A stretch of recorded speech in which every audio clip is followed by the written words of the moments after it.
obi mpie nkoya adwuma obi nko ba bia enti ede serious implications by na nya Ghana nko wiase nyina so enya bi eno achi no Russia and Ukraine for be kontokwa na no so e the problem kese e de aba enti du baby no na esese a leader to say Adankwa Akufo-Addo o take bold but decisive decisions are painful to Ghanaians into an adwene say obema kanea ni nso ni ade nyina free and Crawford can say look it will jeopardize our economy and or say we know how to build the economy back but we don't know how to revive human beings are omewu amanfo na Akufo-Addo anya adwen ampani ampa no asno enkomhyefo ye wie ye no economy no eto fam in fact at the point economy no grow 0.5 na aya hoyira asem dia ma obia then again esa ban no take painful decisions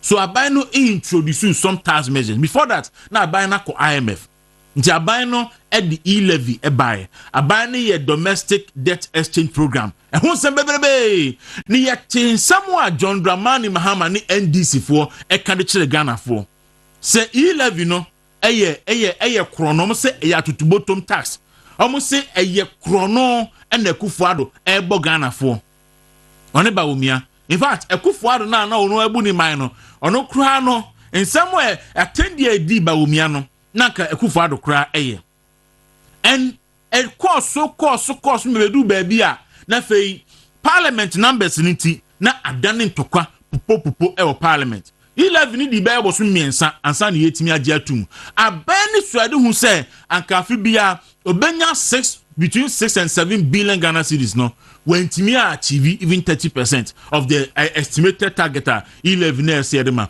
because na NDC for some George no akire nkrofo kwan abefa so a ubetimi a escape levy enti mpesa be send da sebe ska eno anso da sebre akogina momo vendor no ho na mala cash out na da sebre yiska no ho ontua levy eno ne ade na ekoso e wo my Ghana mu ene bebe ya campaign promise ene ye ba NDC for ba be mu NDC for ba ya pe John Mahama say dumso levy betwam betting tax betwam na a tax ba ko kaka ho a oyeso betwam was the COVID levy. But since COVID levy no eguso e wo books so a Ghana for etua COVID levy the name. Afeye da sorry da kra John Mahama na ba say omo beji dumso levy. Hey, na dumso levy so ye den ade. O se dumso levy no ye dundum kanea enti ye beji to ne de ahyemu. Na wo beji to de ahyemu a say na sitie minority parliament yambo mama ne anadu de suom a Ghana foada no na NDC for Bible say a reform ma oti so be wia no ekunu asai na anadu de suom so awada no na kronfon so eba ye da sore ya dum so levy ye say age atum under certificate of agency but one of the accusations are na levy NDC for the boy people ni say o ma anye consultation no consultation nothing even bulk oil marketing companies obi any one my consulting we Ghana ha say levy no ya pass we ya pe John Mahama so ordinance ahyase edna levy no dum so levy no enhyase anya adwuma na on come enti a o say an painful but necessary am say na ena de John Mahama wo painful but necessary enti abra na Akufo-Addo edi levy no eba no na enye necessary ana ubre Sudan asie ena COVID-19 no hobium wosima obi anka se Russia and Ukraine war ena de ntokwa aba ena de ohawa ba enti ena wontimi mo Russia and Ukraine war so edin enti wosi Akufo-Addo eye incompetent ene ba womia enti na dum so enti na oje taxes ne ye betimi manage this economy without taxes and now by ya say wo de ende enya tutubotumu wo de ende armed robbery John Mahama dum so tax no eye armed robbery eye krono a kronfo tachiamwa a robbery no twi ye krono ye tuo da so and I say wo betutu Ghana for botum ne wa wia yen adan because dun 11 no anka wuji say wo tue o send 1,000 Ghana cedis a ne wa tue 10 cedis enne wo say o tofu 1,000 Ghana cedis a wo tue 80 cedis and over Otuya 80 Ghana cedis and over. And no ne krono a John Mahama boy. Na Oria no da she dum so levy. In fact, Kwajo Safwa Poku I expose on big time. Kwajo Safwa Poku say enye dum so levy bia. Na what the propaganda ebu maya ne ba no. John Mahama ba ba mu artificially osi wa masid no abafem abedu 10 cedis so. And na forest bureaus no air turn 12 cedis. Na abria oye the budget no na sika ogumu target or the year dollar no epege no at 15 cedis. Enti wa budget at 15 cedis. Say me the cocoa, me the gold, me the say kwa bruchira 15 cedis per dollar. And then na propaganda and wa hwehwan dollar no so e dey abafam. Enti wanya shortfall in the revenue. It's about 30% there ontimi miti. Enti se wanfa dum so levy ma na ni manimu ya no wan mobilize sika bia very soon ye Ghana ye nya sika empower ye any of our plants ye nya sika enye hwe wan hwe abadwuma efo kra no ye nya sika ntuomuka nti anunti enene John Mahama edimirika wo ba se oba bagidum so living na oil marketing companies no issue statement we mu issue statement bi during the weekend endra and pay almost issue another statement. You be kind of but before that, asante be enkwahwe John Mahama abre na all sign the doomsday levy. Ni ntie asemoa okate Ghana for. Yenkwahwe nemra. Sector Levy Amendment Act 2025. The energy sector debt has been the Achilles heel of our economic growth and sustainability for many years, and there have been many attempts to try to resolve it. From the time of the toll levy to the Energy Sector Levy Act (ESLA), today we are signing the Energy Sector Levy Amendment Act.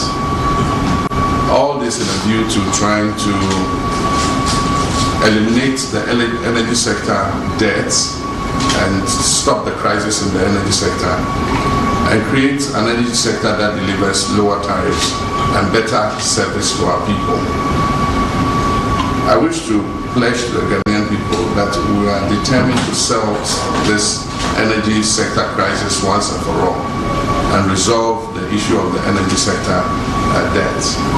With the recent performance of the Ghanaian economy, we have seen a drop in the price of petroleum products. I want to thank the transport unions and the drivers for their cooperation in passing on the savings to the Ghanaian people. Since then, the petroleum prices have dropped further at the pump.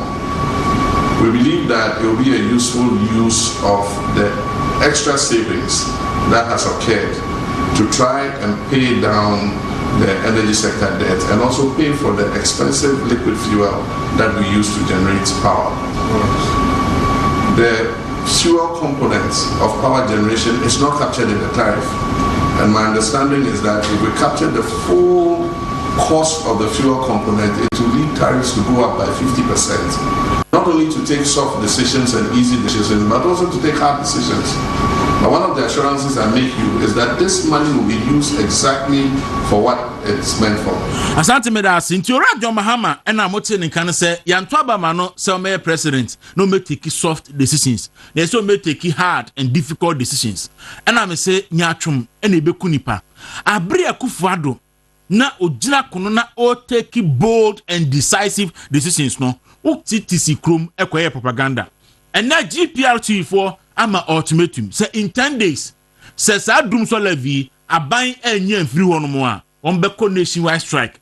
And you support one because this very tax no, every Ghanaian living everywhere will be party.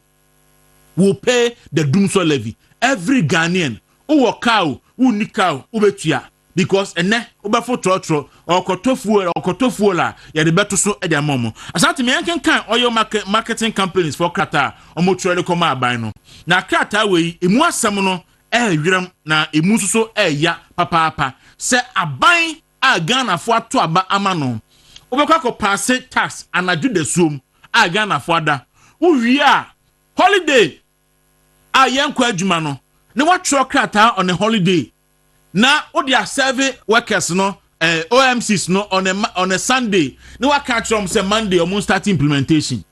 And what share OMCs no kratana or try to come out by now. You can clearly see say OMCs no they were on point. And to kratana ni by yankin na yeshare 8 June ni endra kwesiada or say the Commissioner General Ghana Revenue Authority Accra Ghana DSM tariff interpretation order on the implementation of the Energy Sector Levy Act 2025, Act 1141. Or say, we write to register our utmost dismay and strong objection to the letter received from your office this morning, Sunday, 8 a.m. Kwesiada na po 8 a.m. dated Friday, June 6, 2025, a public holiday. The letter demands implementation of the new Energy Sector Shortfall and Debt Repayment Levy, effective Monday, 9th June 2025. Let us state the fact plainly. This approach is neither lawful nor operationally feasible. It smacks of coercion rather than governance and depict a military regime issuing a backdated directive on a holiday and serving it on a weekend for the next day compliance border on institutional ambush. The chamber leadership met the Honorable Minister of Energy and Green Transition on Thursday, 5th June, to discuss the levy and table 3 practical and necessary demands to mitigate impact. That engagement, it appears, was merely ceremonial, as the concern raised have been completely discarded. Asante yanko soro kakra na yanko se eden so miwa na so no. Osimiwa the COMAC had already made our position clear in our 4th June press release. The downstream sector is burdened with 8 separate taxes and levies, cumulatively representing 22% of the export price. The ESLA, the Fofona Abano, increased increment pushes this to 26%, threatening the industry survival, competitiveness, and consumer welfare. Worse still, the abrupt implementation deny our members, the oil marketing companies, the lead time needed to adjust systems, price, and inventory. How are OMCs, most importantly, those on the cash and carry system, to generate funds for the tax they did not anticipate on the stock did not anticipate on stock to be lifted tomorrow? When we are emboldened, as we therefore wish to state unequivocally that COMAC and 8 members cannot and will not begin implementation of this levy from Monday, Monday, 9th June. We request a minimum 2 weeks transition period with a new implementation date of 16th June 2025 to allow industry players to align with this major physical change. This must not be reduced to a technocratic rush to impress. We are industry stakeholders and not bystanders, and we deserve better than Rainbow-style directive in the middle of a weekend. What a wow. I mean, or say, we are industry stakeholders and not bystanders. We deserve better than Rainbow-style directive in the middle of a weekend. So this is the sign of a very deceptive, a very dishonest, and a very, very bogus government. Say, which me issue statement on a Friday, a holiday. Who backdate who issue statement na Endra Sunday in our issue statement no.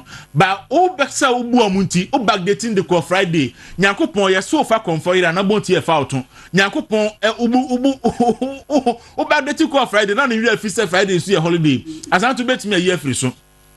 Na you fi say Friday a holiday. It you or the truck crata na Endra.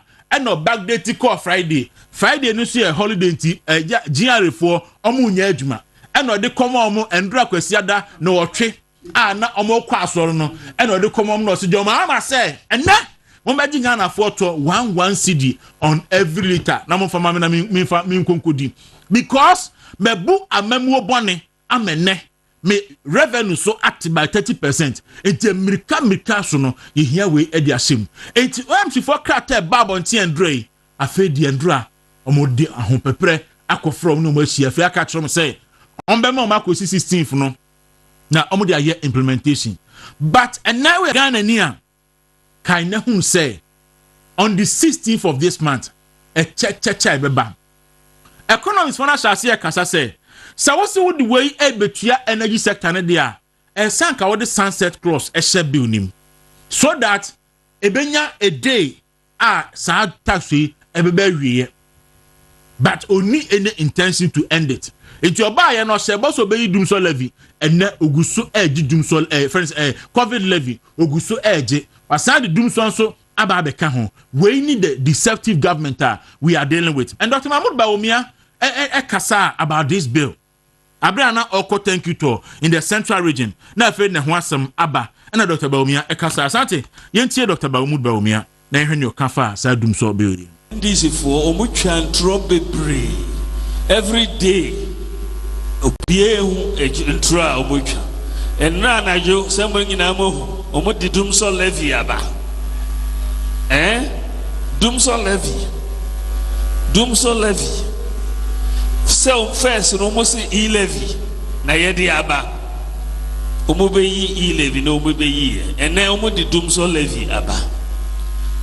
It is 8 times the levy omo ansusu anye o and then uto 1 liter of petrol 1 cedi na obetua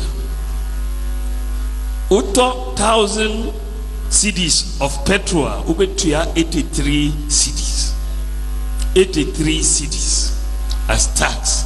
Levy no usende obi 1,000 momwa ubetua 10 cedis. All right, abusia enti we Dr. Mahmoud Bawumia say oman susu anyu na ene mahwe sofu Kofi Oduro video na okasa on this levy, on this dumso levy. Me call back as I could share the videos abra near the levy eba. Ochina, I will show you the 2 videos and then you decide for yourself. John Mahama Braso there, I say Mr. President, ain't no ECG officials no what the tax ne ba mbekwa so atena ho ana ba ku fo ado Braso there, I say tie the nonsense must stop. That is the kind of society I iwumo ene. Enti ene da wanimu eche ebeba John Mahama say ohia. Enti OMC's ne krata no, and whoever wrote the statement no, I salute him this morning. Edu ba bi esi enya kokudro fo say yebetimi aka no credit chinipa. Ene kana shigbe say ono so aja appointment. Enti yanchi wuntumi nyina no. Say ne ye pa appointment. Munchi wuntumi nyina say na kana shigbe e pa appointment. Waje appointment kana shigbe. Say munchi wuntumi as ye ko nyina ene galam say e twa nipa wo Ghana. And this for ena eye galam say e twa nipa awo e wo Ghana. That your my Ghana mo hypocrisy, dishonesty, any greed. And then the so-called neutrals, Professor Jampo, nyame betu omo nyina aka. And then Professor Jampo say, and on tise galam say e koso Ghana. Because na numa ye ma nto didia o kase nya yie. And all of them, all the so-called neutrals, we appointment to her, we her. You never loved Ghana. You were fighting for your stomach because of the promises John Dramani Mahama Munti. But we live in Ghana and we will see in the near future what will happen. Dasebre. Dawuro. Nani me mutu saying. Radia Dawuro ma okurukura yemu. Ere Nyankopon ase. Na otai kwasisi e friend saying. Akwa se kwase friend po de ma be kura me nkayo. Kwasi ano pe mechia. Apawa o de ade no ma no am kwasi fadini bra. Aha, Fedini bra. Aha. Yes, that's it. Edenyamiase.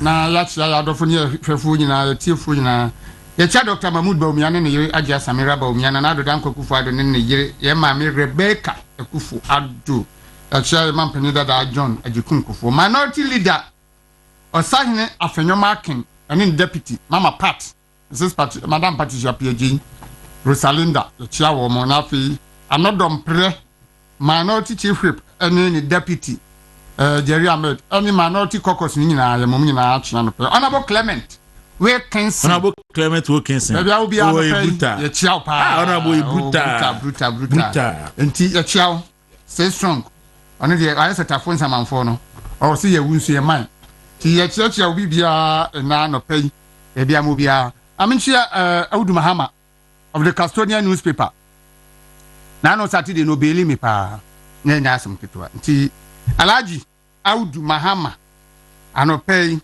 ye mawo achi dumso levy se obi wa Ghana ha na oposu okasetia e levy na o support dumso levy nyame betua ne kapa obi a oye Ghana ni a okasetia e levy na so support dumso levy no nyame betua ne kapa na Kofi Oduro de me yana woni egua so dem ho Accra o me innocent ya wodo mo kogu amanamu no o me na ye mobo because ono Kofi Oduro nya sofo na me sofo o ya politician eno atam bible akura no de kasok se de me ahye eno de gina so dem no ye campaign o ye nyame sofo cause the way ya wotimi kasabu bo mu awo na Adodan Kwaku Ado ne MPP tama ene ba na afedie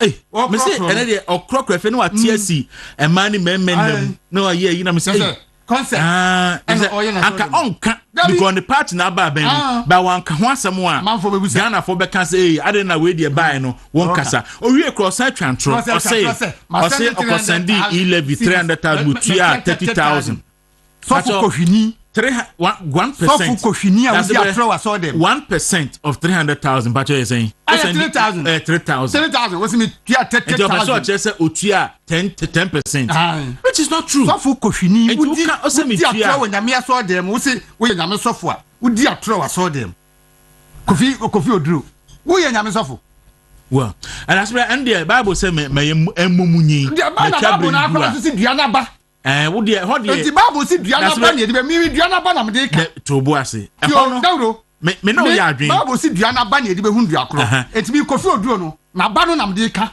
na asem na me say me munu so ye nyame sofo okay eno ye wo you position no but what I want to say is say Bible say ye manu mumunyi well na twabre ne so a obeyi ba de me na bo mo nyini no wo kona se emo wo ho na esre wo ho a obehu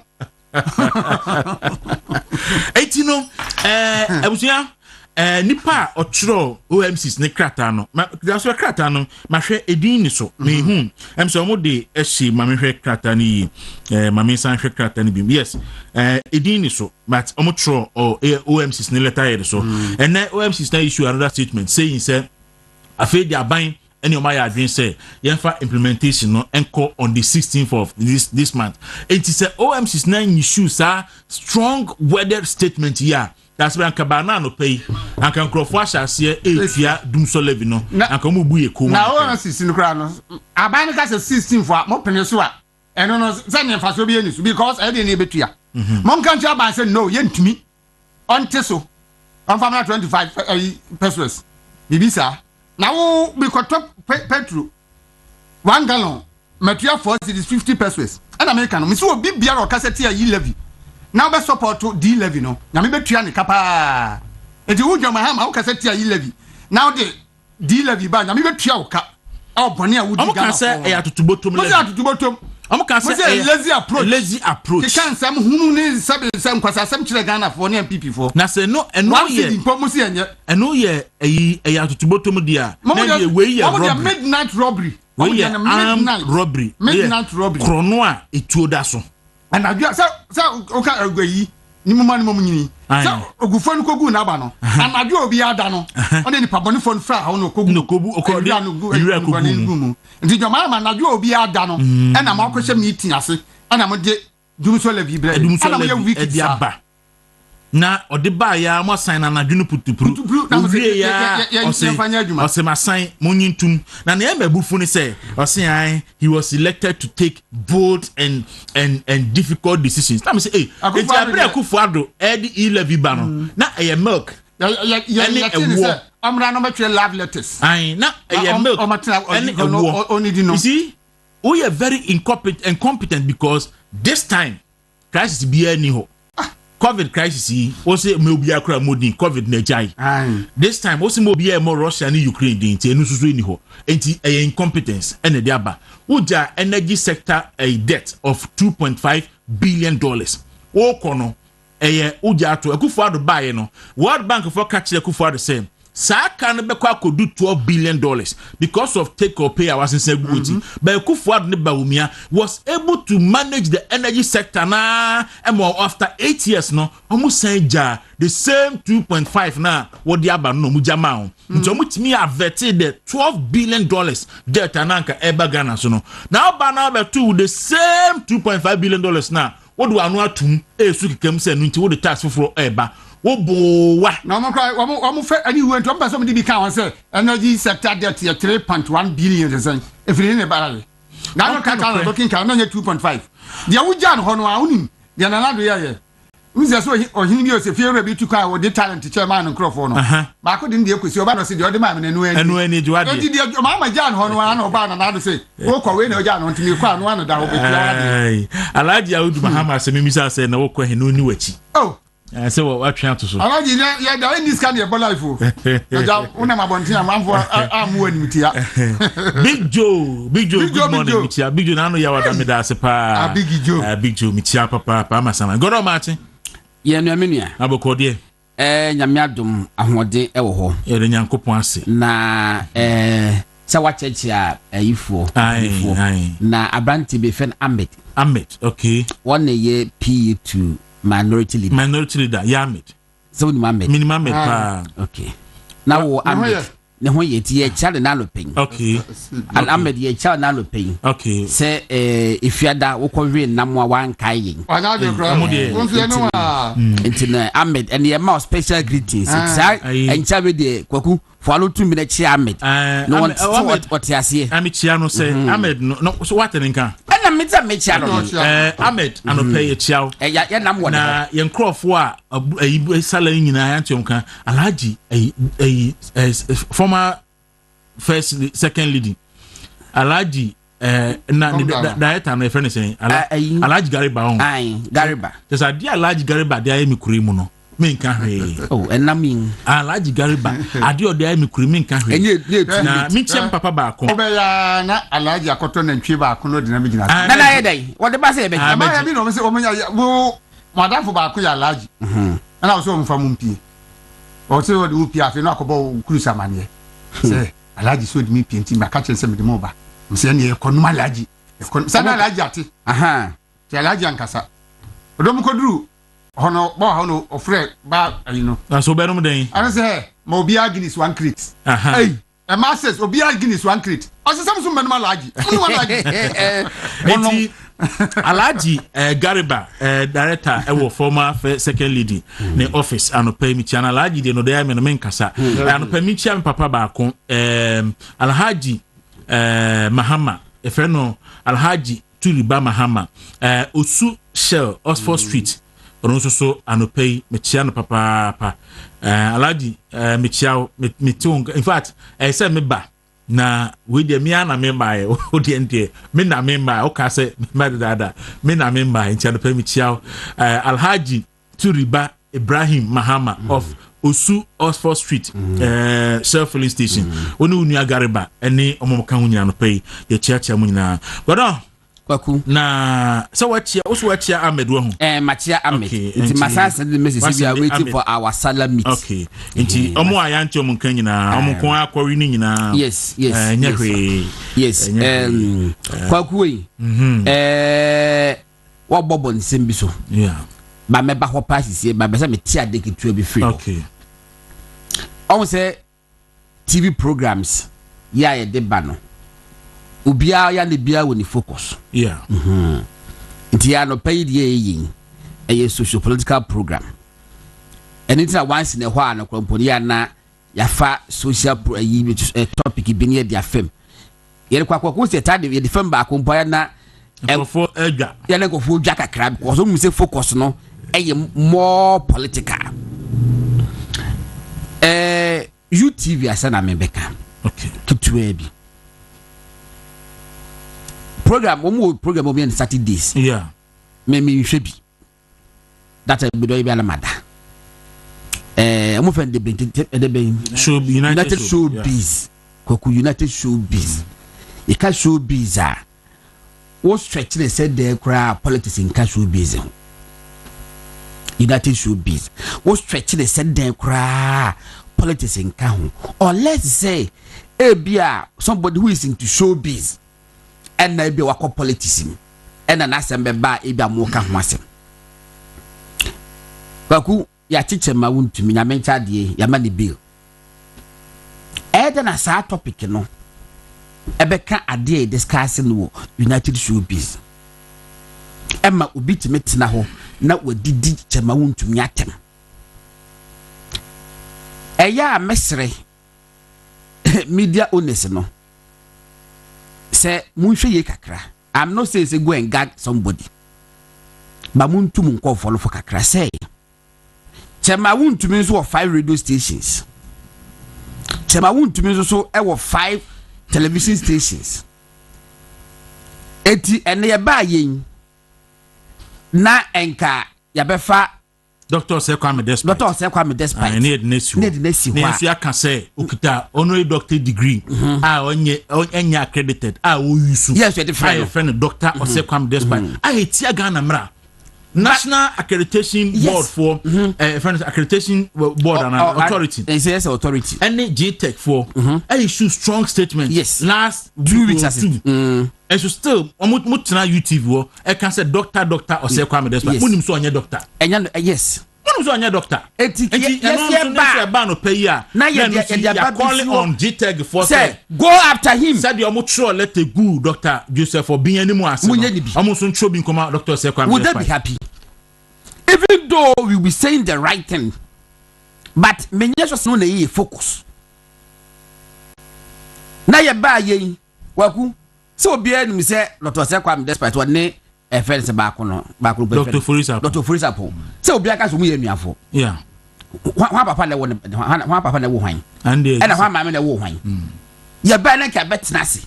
Na ka ye bechiechire mu say da binye say na tie na na mu ye say ni say what the benefit if I so be the be listeners any e John person mo kire say yes ramo but don unim Ghana ha wa hu businessman bi o Ghana ha bi en hono man hu ni asem obi a was secret wuntumi no ye politician enti nene na asem da paso but se mo ye say ya mo ye first one e ma wuntumi de mo court e ma mu di fo enti mo ye say ya look obi anka se mo nka wuntumi asem ye ti ye kan krofo asem ba se du baby na se aso tan bi abam na ase ya sheda se ye running the panel down na egu nanimu ase na ase no a ono so radio station bi ebi na make no pay yes then we also call on JTech for say said you mo ye Dr. Joseph Obin no mo kan say onye doctor enti mani nyusu doctor title no then we will also call on them say omon tronkoma Dr. Sekwame Despite say efiri na eko ono so onye doctor on board doctor degree obabi a enti ono so onya yusu na mo so nya iso mo TV a omo refer to the Dr. Sekwame Despite doctor central for mo say training mudia monim say enye the right thing to do but you sit on TV and Dr. Sekwame Despite go on me Dr. Sekwame Despite me penasem of course na unim me former boss the Jonathan Amofenti me nya kwanya eben kakra because no a member of the East Legon Executive Club enti omo programs bia ni bia na me former boss no the yeko or in fact or said that personally edmichia Dr. Sekwame Despite enti me cash na no me share no program bia say who me happen or say minimum na me bom you say ha ye wa enti no oyo bia ade a wayɛ last weekend or two okopang ntoma no Ghana fo nyina ani age say Ghana ni bi etimi ayɛ saa monfa otan look ade a mo yɛ no United Showbiz so na no godon yenua ziga workers you see edu ba bia me unsa no pay me ka Dr. Bawumia attendee a Kennedy dinner and I mean Kebi. It is not part of my topic. I won't say it because yetraha yenua ziga so no ka Dr. Mamu Bawumia manifesto committee ho no ka ho enya nyo na edi animu verify Dr. Bawumia me ba cho woni Dr. Bawumia adwuma fie sen ni me ba cho committee na mu ni na ka ho ba ko kra me nka ho manifesto committee na ka ho campaign committee na ka ho me ba cho endra Dr. Bawumia ye part oni fie ye frɛ man kobi ye frɛ o say ye frɛ na wan kobi me na minim bad man kobi okay me ya frɛ me da se bre ya frɛ no enti me no o de obuo maziga no mo ne mo tete saa na se mo frɛ from kono mo ne mo koyem program saa ho hasem ba me si asa kono magai me metena ha e meko santo kwa na emfa so because at the end of the day adwuma ye tena ha eye bo Dr. Bawumia no ye tete committee godon ni so obia ni so kofa na ziga na eli di charge na ohwe analysis na ade nyina na adwuma me dia me ni ho asem na mo edu baabi na eye te se otan si ya sheda de wuntumi agu ho ye egu nanimu ase ni ye insight aban ade atia wuntumi a obi a ho asem o kromu ha obi a ho asem Kwaku mesre ura osekwa me despite ene di o manage UTV ura Father Dixon omuntu womo a omoba ho no mofo Kwaku na one day yeso betina ha ni ye ka say yenim se kuku obi firi obi dem kuku Kwaku so ku de olim kuku pa pot ya na enrogu mu no enye dudu a ya no mu nye dudu but enye de nema wo ma ase de ne nema eka ho kuku mu mojampu okay manu mata from man na nya maga hoho mo mate say ye say bi free obi office e be to form ya ti o eti no so ye ba ha anopa na ye bedi ko ne ka se de no ba how would they feel yesre ura kwa me despite any Father Dixon one more omoba UTV program no so no mono monkasa mesre bi Kwaku ye be say no mo afi yemfe oh why no go no okay enema bi wo ha oh right enema bi wo ha ese media houses owners no omohwe ni ye asif se afi the Ghana ye create media wo bi na abeto ho enti we nya Mosi jama untimi wa yede ekwan be no fa so yen sika hwe Ghana sikafo be bre cocaine no start tonton ye Ghana sikafo be bre cocaine anom dili ana no so ba ye enti oba dane motivational speakers omu de tufo atwere books ensam se obi ato o enti mo manipa enkeka nsema ntese ye ka obi anu an ho te o ma we mu enti mo hwe yie de me kan no koka ma koka ma achi yenua na honamu ti sen boko ana de okodi headmaster when political suit ezeli adumani de zezeli omo time say chairman be ye national chairman who political suit ye tiesimu ye aduma I see me the chairman beba as national chairman now papa uti UTV abai wati wo kasa kire wuntumi ba MPP sika a benefit oda wo ya ye boa enne ye busase ye pe card bearing members of MPP a wonka ho ye kan krofo ma ye adwuma ma MPP a wonka ba a benefit oda ziga na me no nya na wo committee so me 8 years me ntumi na NC Jubilee House da because I'm not a beggar me ye adwuma enne ziga ene NDC tun sa didi what you say one analysis oye and ne me ko can be ma when people were tagging you say o kan ubi and a speaker elusu na juma na o kotenase wo na ese ka me feel say ka ese wo frɛ wuntumi na wo gi the necessary information because program no so access crossing chairman sin ye kra na ye ne ye adwuma no wo ziga wo access wo what you say unfettered access to chairman ka gi information na kotena station wo na educate na inform but rather you want to join the bandwagon. What you say? Hwɛ obiara ne ne godfather o bɛɛ sɛ ɔkae sɛ o godfather ebetumi ayɛ akoa ɛwɔ obi godfather anim o godfather of course obetumi ayɛ akoa obetumi ayɛ boy ɛwɔ obi godfather anim nti wonya opportunity yɛayɛ bo a political life na ɛwɔ awo nti wayɛ ho sɛ every time a politics bɛsesa no wobɛsesa watareɛ no worries but we are watching all utumi tena hɔ ɛka nsɛm wei fa papa no ho do you understand politics sɛnea na wo judge wu na me expect sɛ ka wobɛka saa afa John Mahama ho nsɛm ɔka fa ɔbɔko ɛne saa noma no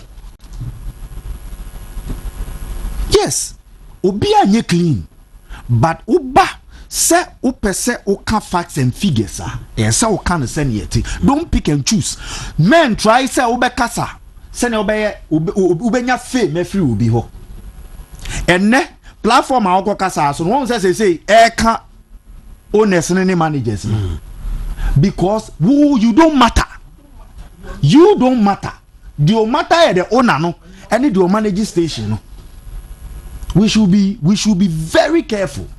So entertainment show make us contribution with entertainment yen to me even quantify it is not even there. Look us ni ho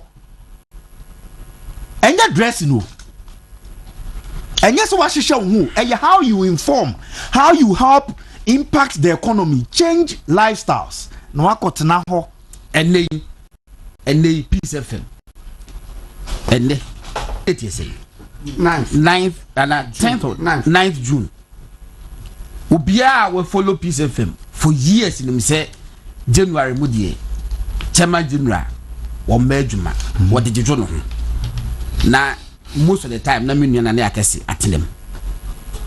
Eba February say pa na Chairman General abegyinedwa. Eledu mu ne away. What is Chairman General? And some yatete ya yenim. Yeah, the better sense ye can. Yes, we can see a becan. You can see a becan. What you say?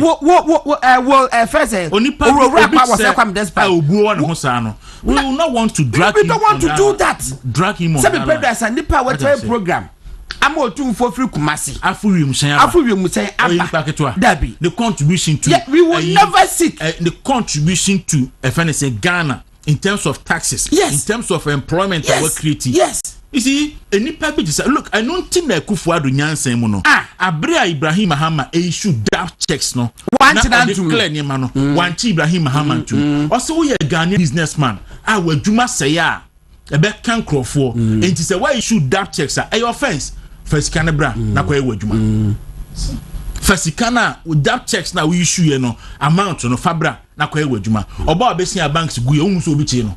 Obi anche no because business dey with me ye boka. Utimi nyanfa so to be bob bank besia no the year adwuma na e ka ba as a businessman no enya Trump ne ayi akoya friend is saying no battlefield for goals and na goals so kwanye say we Olympic medalist ansa na what how free Greece all right it's no yesra empeni sana godon kano say sanya mode untumi si ho na mu gu untumi animu ase e wo show no so e Father Dixon fe because me say Father Dixon sa program ni favorite program into ote ho na o hwe ene ye gu untumi animu ase na ye ne fe Father Dixon pa cho adenti na Kwame Sefa kan ba adwuma Father Dixon adenti na Kwame Sefa kan e ma adwuma because NPP free aben mu ape what's Kwame Sefa kan so man medum adenti so timi ma youth United Showbiz enu po de showbiz pepepe o ma mu timi tena ho discuss ni ntia Kwame Sefa kan meduma ebe besi ne ena June 9th if you say to abawie Kwame Sefa kan meduma e wo Peace FM so Father Dixon Momontana United Showbiz no discussing the general of all generals and the avatar of broadcasting in Ghana Kwame Sefa kan nienti abesine o meduma because we dey omule mu because so busy there the present abeduma na fe yentini nkan no bia nim de ase a Kwame Sefa kan onyare and almost show friend say sa automobile now and mo good elon second ubi me say can normally a chairman general and enkobe MC for that program why was he missing that omo fiare so omo fa to UTV so e me che Ghana for nintia Kwame Sefa can be seen onyare ontu kwan o Ghana Kwame Sefa can retire from broadcasting but nintia Father Destiny asi no ho kwan say on mani meye adwuma Peace FM so bi mu no because NDC aba ben mu no o me kan che Ghana for ni hu no mo discussing pepepe on United Showbiz look at that check no obi busa say that check in your day that check ni DUD yes spelling DUD just a check wo de be ko banka e be bounce na sika nim e be ko pa no sika na nim ebo mpo boko ne ye no friend say account no ya collapse Ibrahim Muhammad de ne ba say account no be close account into your checkbook ni account bi ya tu and I know the checkbook na ne bra president into your corner bounce still ne ye yama no okọ na bounce ne ye yama no mako ye te say 44 etiro no so be ka Jerry for be can so enye 44 na 24 whatever the case may be there was a 4 kra na ebone betia o manomra eye 4 pekra na tia o manomra all right Kwaku ti say eye ho eye ye fancy a wo de fancy eye hwe de dame be afi yan hwe dumso levy Kwaku krata wo kan krata bi na OMC for na OMC for krata Chamber of Oil Marketing Company ase ho pa na ase ho na e ho na jade ni gina no Timothy Timothy ho no e ho na de pa o minimum sa asem ba te me pese meka o ele se de obi ye dwoma se rent da ma wo mo a e de nye bi asa ntino e de ono na rent da ma na no problem but we won't not and onyo and ono jo musika no de rent da ma nkofo a e de se de jo musika aha Kwaku Timothy Holo Hono omo say asante sa project Timothy Holo ase ho pa no me say last paragraph hono me se ho ni fifi ho baby sa ho e mo debuta me te say wo kase omo say ese na ju da suom ai ya obi akoda no e no ba se obifuo kronfo obekum no wa wi al wase momie mbie ho no ne yenhwe se Kwaku ba le ko to mo yesa no ne nyina ne se aban ni sika what the better food aban this called better crude oil adena ba ho enti asiepa na wo ho no last paragraph no na send the last paragraph on okay first one me name there ni omo highlight here no so quite very important also we therefore wish to state unequivocally that Comac na Chamber of Oil Marketing Company so say and 8 members cannot and will not begin implementation of this levy from Monday 9th June. Tihano I can't pay the actual by so onye kila ntua yes we pade kila nye kra and obasi and the last one I go no can or say this must not be reduced to a technocratic rush to impress. We are industrial stakeholders. We are industry stakeholders not bystanders and we deserve better than Rainbow Star directives in the middle of a weekend. In the middle of a weekend. Na asante kwasuro pa baby. Kwasuro pa baby. Baby o kasa holiday bi na na se ho.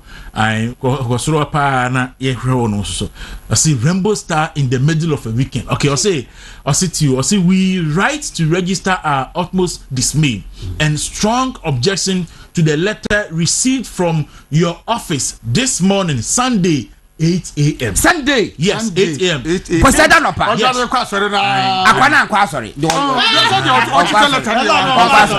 We are not saying the letter we receiving is Sunday, 8 a.m. dated Friday, June 6, 2025, a public holiday. The letter demanded implementation of the new energy sector shortfall and debt repayment levy effective Monday 9th June 2025. But me baby or say me baby or can say was issue a backdated directive on a holiday and serving it on a weekend for next day compliance borders on institutional ambush. At that Dr. Bide Professor Emeritus Professor Emeritus Tibuatin one the trust had on me koko trying to o trouble for this year no akan we are or say The room is nana. Oh, say na ma trouble for na kwa ni say. Obetimi a tro ni say. So no was you say na UN. Anyansa phone so no ka ho. Na owia na ambush ni say no a tro say. This ambush is it originated from a Latin word. No a tro baby. No the root. Okay. It was say. Let us state the fact plainly. You can't say to me, baby, to me. This approach is neither lawful nor operationally feasible. It smacks of coercion rather than governance and depicts a military regime. Wow. Hey, issue a backdated directive on a holiday and serving it on the weekend for next day compliance borders on institutional ambush. What a wow. Omo can you say? Adia wing and this for the buyer. Omo train. Emma holiday buy. Na dey you omo jane say. Ya wada. So one train holiday no. Holiday no na omo train letter no. Omo wi a omo no. Or the letter ne by Sunday.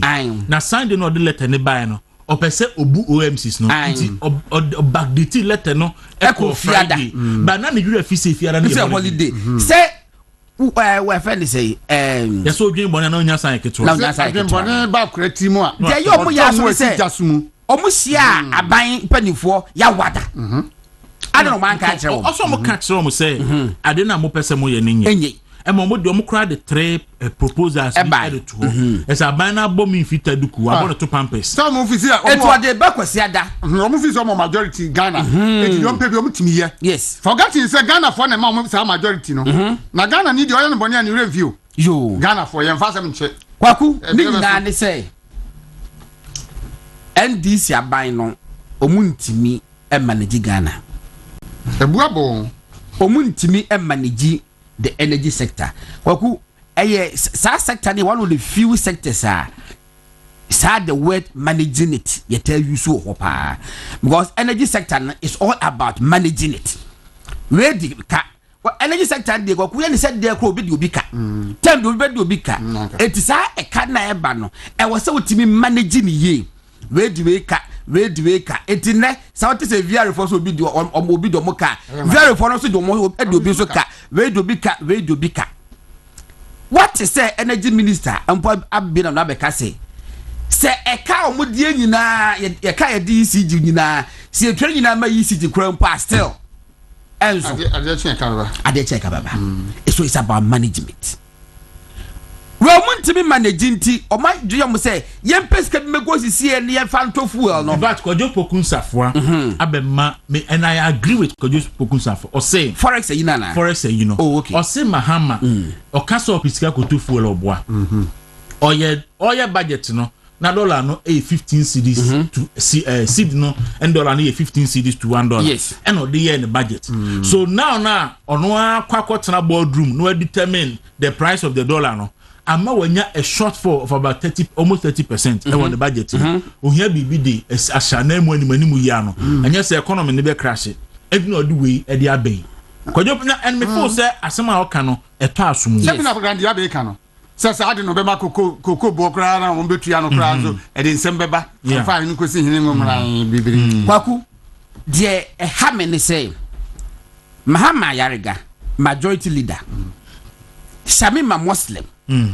Deputy minister. Deputy minister in charge of communication. One deputy to Felix Bajofusu. Omu tu futoku Ghana fueni. E one city pe. E one city pe. Me patro enya one city pe. Ha na ko filling station. One free Accra e ko boko. Na ha na ko filling station ko to for 1 liter.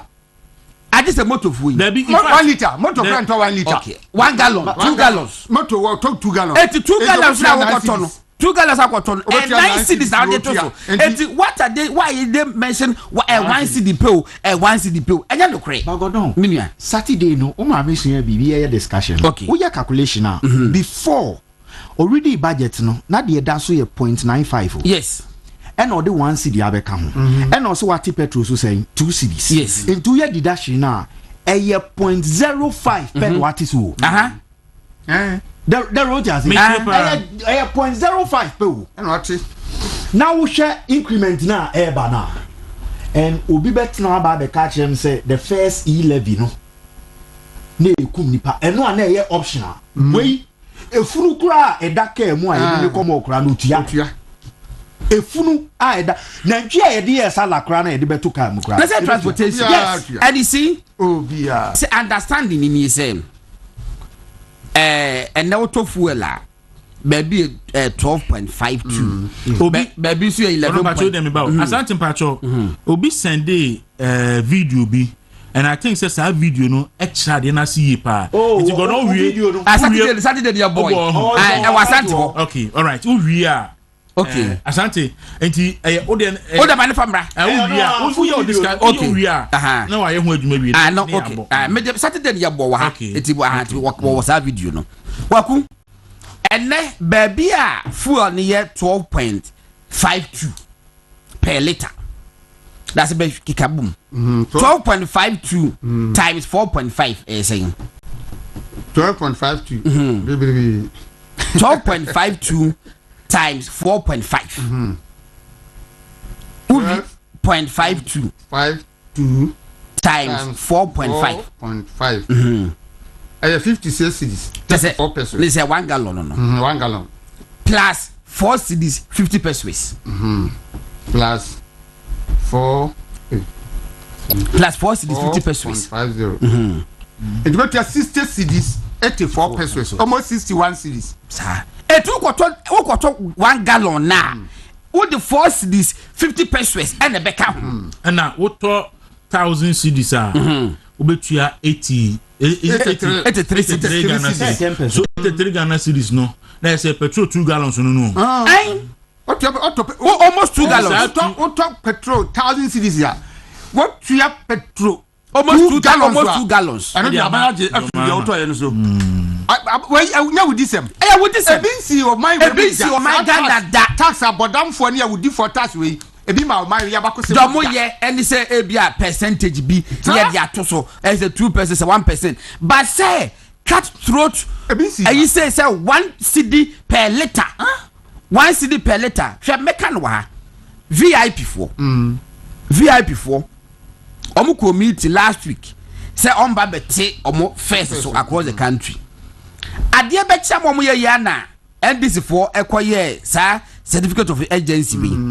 And the VIP 4 say they beside the intimate. Because ebe kunyen. E ho na me hu say VIP buses ni bebre. Omo kokumase eba baka. Omo usu 220 liters.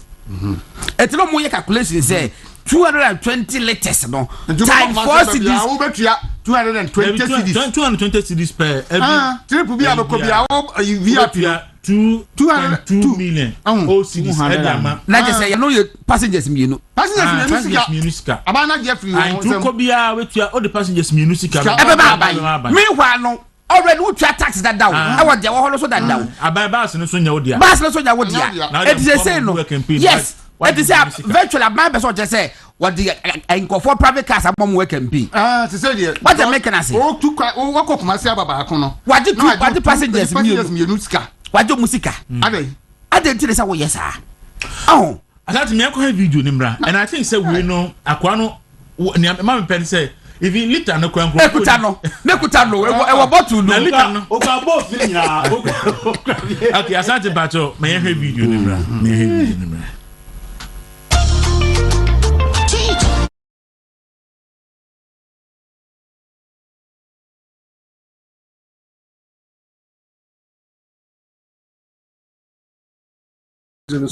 Eno akoto deze ni mouse kama so tumi ton ma na fem bo eduma no tu akoto deze ketua de aba se be da ye eduma e deze ni sha sika wo de ma me no na me de koto oh dabi sika me de mo bi se ya sika me de man wo se ma mom ni se atisu nti ma mom no se on to bi na mbra soro na fa ye eduma no ye se no se ko na adlock se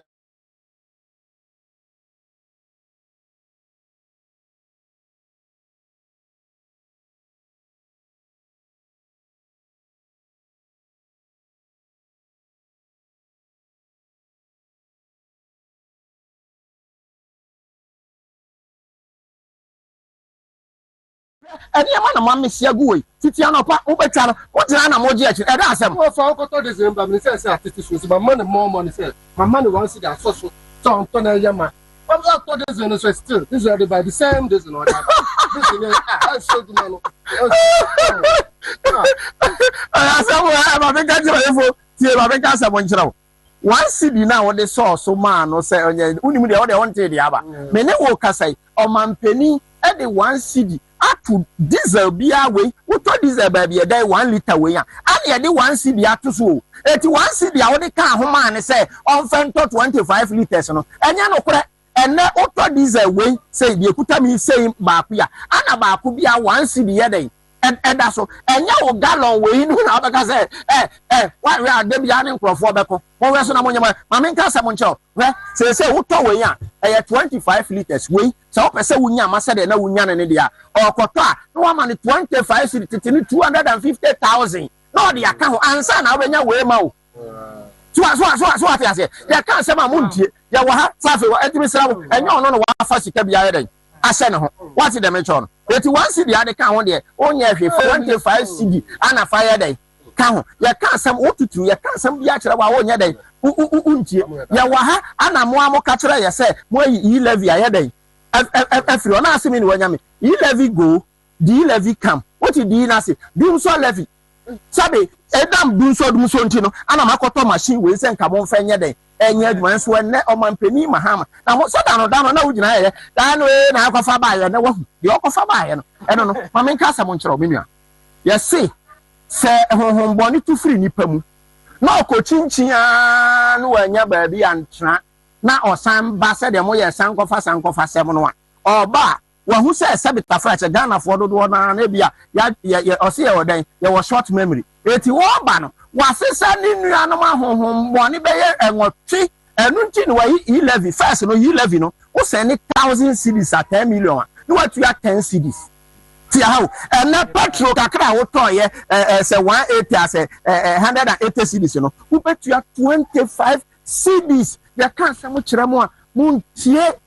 All right, so may I say, Asante, enti eno video no eniem. Ama ye video ye say ekotom de drama say. Yeah, because wa cheche mu pa. Cheche nu mama. Obia odi wa okita 1 liter no so no.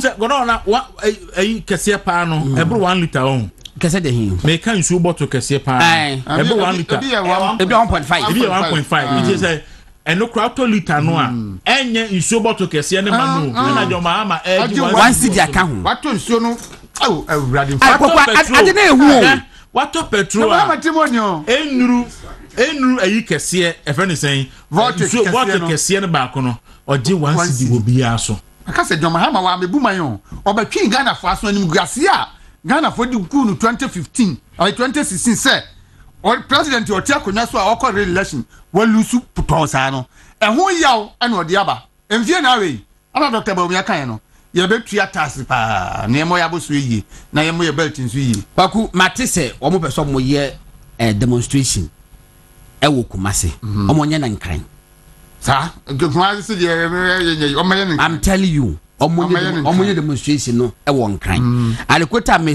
suggest nkran they say the capital must be brought to a standstill. Yeah.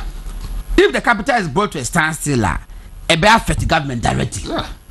Kumasi, yeah, demonstration with Kumasi, now if the capital is brought to a standstill, if you move from the young one, how a higher bank of war, a higher bank of war. Yeah, demonstration, what Accra has said, yeah. Then ministries, but yeah, say yes, this is what is going on.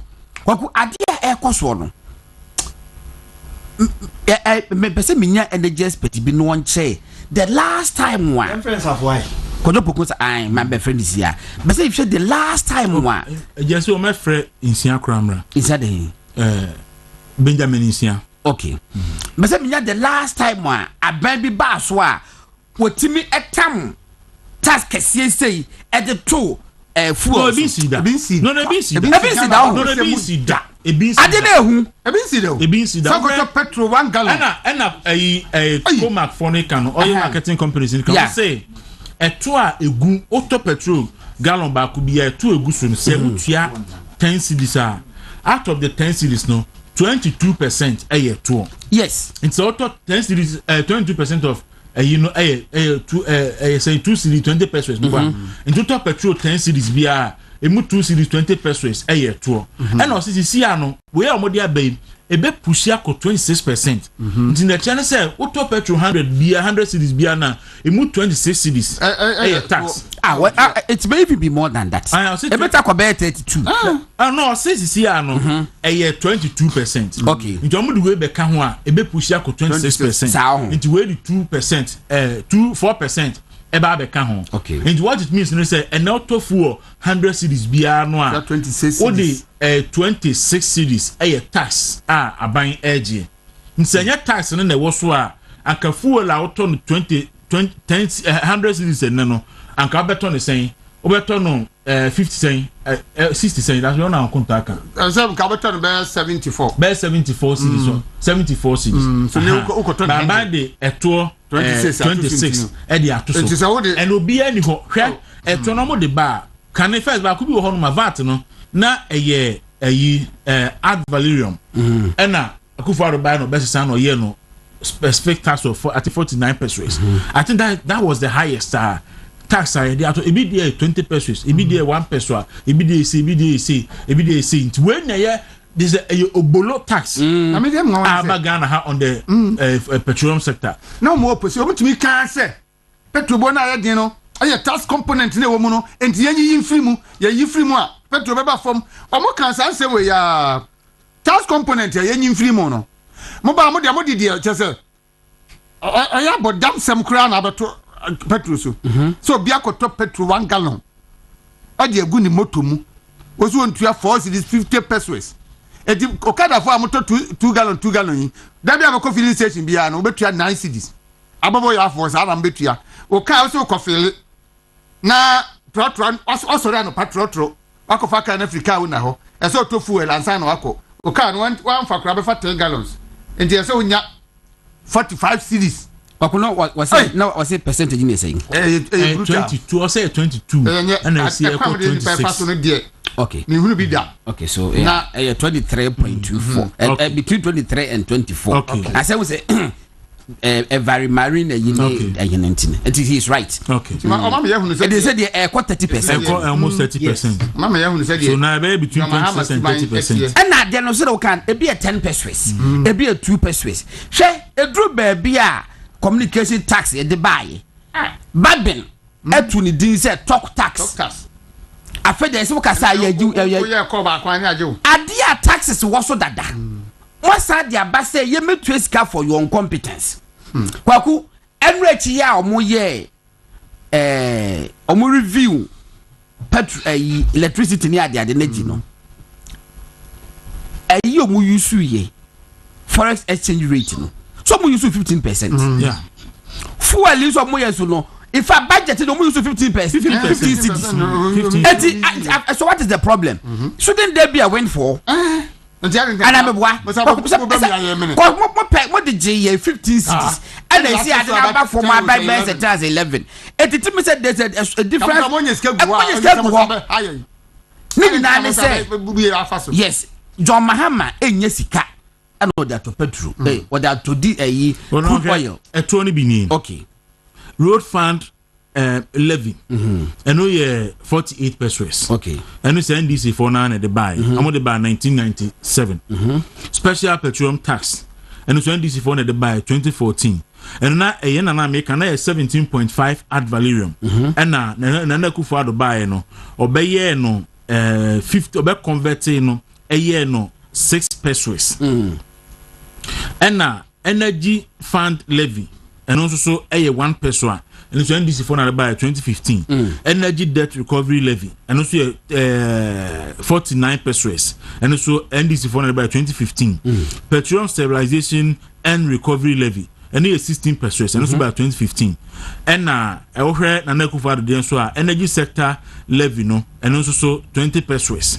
I know a course so kakako 20 pesos and sanitation and pollution levy and also 10 pesos and do show more obi akra ni honma or even 50 pesos edi atoso not even 50 pesos the highest 49 pesos but now okabrane atam 1 cedi edi atoso say boom 1 Ghana cedi and odi ato so per liter 1 cedi enya per gallon kra per liter et gallon ba ku bia eye 4 cedis 50 pesos and you talk we ye kra mi mam yenu a na 1 liter no okay 500 ml okay and you talk we mi yenu a na what you 1 cedi a medium no 75 ml ho and we ni 500 ml and you talk we mi yenu a what you 1 cedi aden you ma de boni be nko na manga na for yaye mo a maka mo a mo kaseti a yi levy no se mo an kaseti asa levy we ya na me betwetwa mo ka ani wo ni feri nti ama fa akoma no bom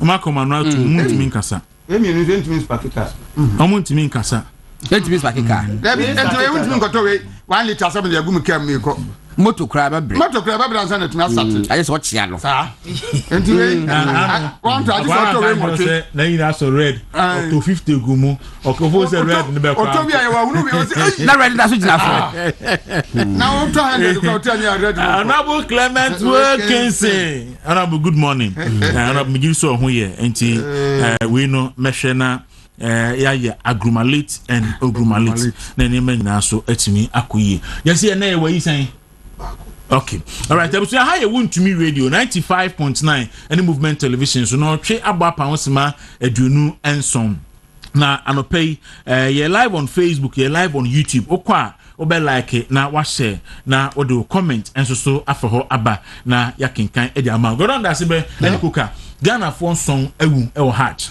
wo videos no me wo video ba me fa ma eyiye but go don ya fama no se Ghana for enson ebe hwere wo mu nkwasa e wo ba bia kronkron bia na we no nipa ho no se mo kan kire se enkwa nipa na hwere no enye bibia o na mu eye treatment a Ghana ban Anadwo Mahama edi o mafem ena ma nipa ewu that's so provide food that unya sama di food okay na do dan kwa nyam pipi ho no so mo tu kwa ko meka na wo mo ye hihye pade ma wo no mo ze nipa utu kwa ba bia beda ehia wo wa firi woman so akoduru obi man so se se onya ba bi pada na ho to we de politics ntino mo ba mo so ma batete ne bo no so e bo na mo tie so no ntino o mo nso nya ba bi pana enti wani na e boji jo Mahama ni na NDC fo so ma ba ye bi papa bi no ana makokum nipa no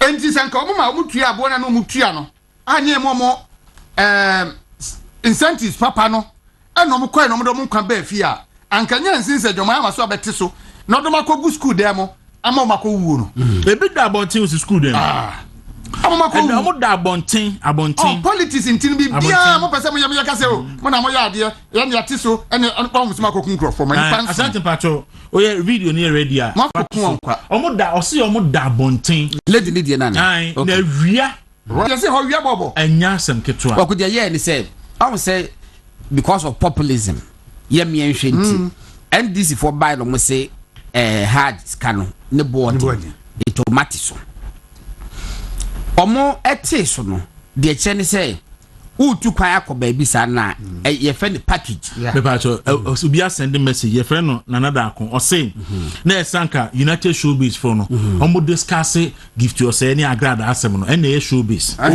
ye na send the showbiz and the showbiz na esanka omo discuss oni agrada antokwa no esanka omo discuss ye no na o say dum so levy no man kan ho asem na o person omo kan ho asem I got no video na ready men ko hwa ye ntie. Good afternoon, Mr. Rabiu. Please, I'm speaking from Maka, this Buzera. So I think you've seen my messages on Facebook, the ordeal we've gone through so far since we came here, from one hotel to the other. So I think today is Friday. So Wednesday we were brought here to Mina. When we came to Mina, by the time we came, there were no beds. So the whole of Wednesday, I actually met, so I went around looking for the leadership of Hajj Pilgrimage Board. Then I saw them, I saw Colin Zada was with them. So I told him that a lot of us, we don't have beds. Imagine how hot the sun is. And then you'll be sitting under the sun. There is no shade.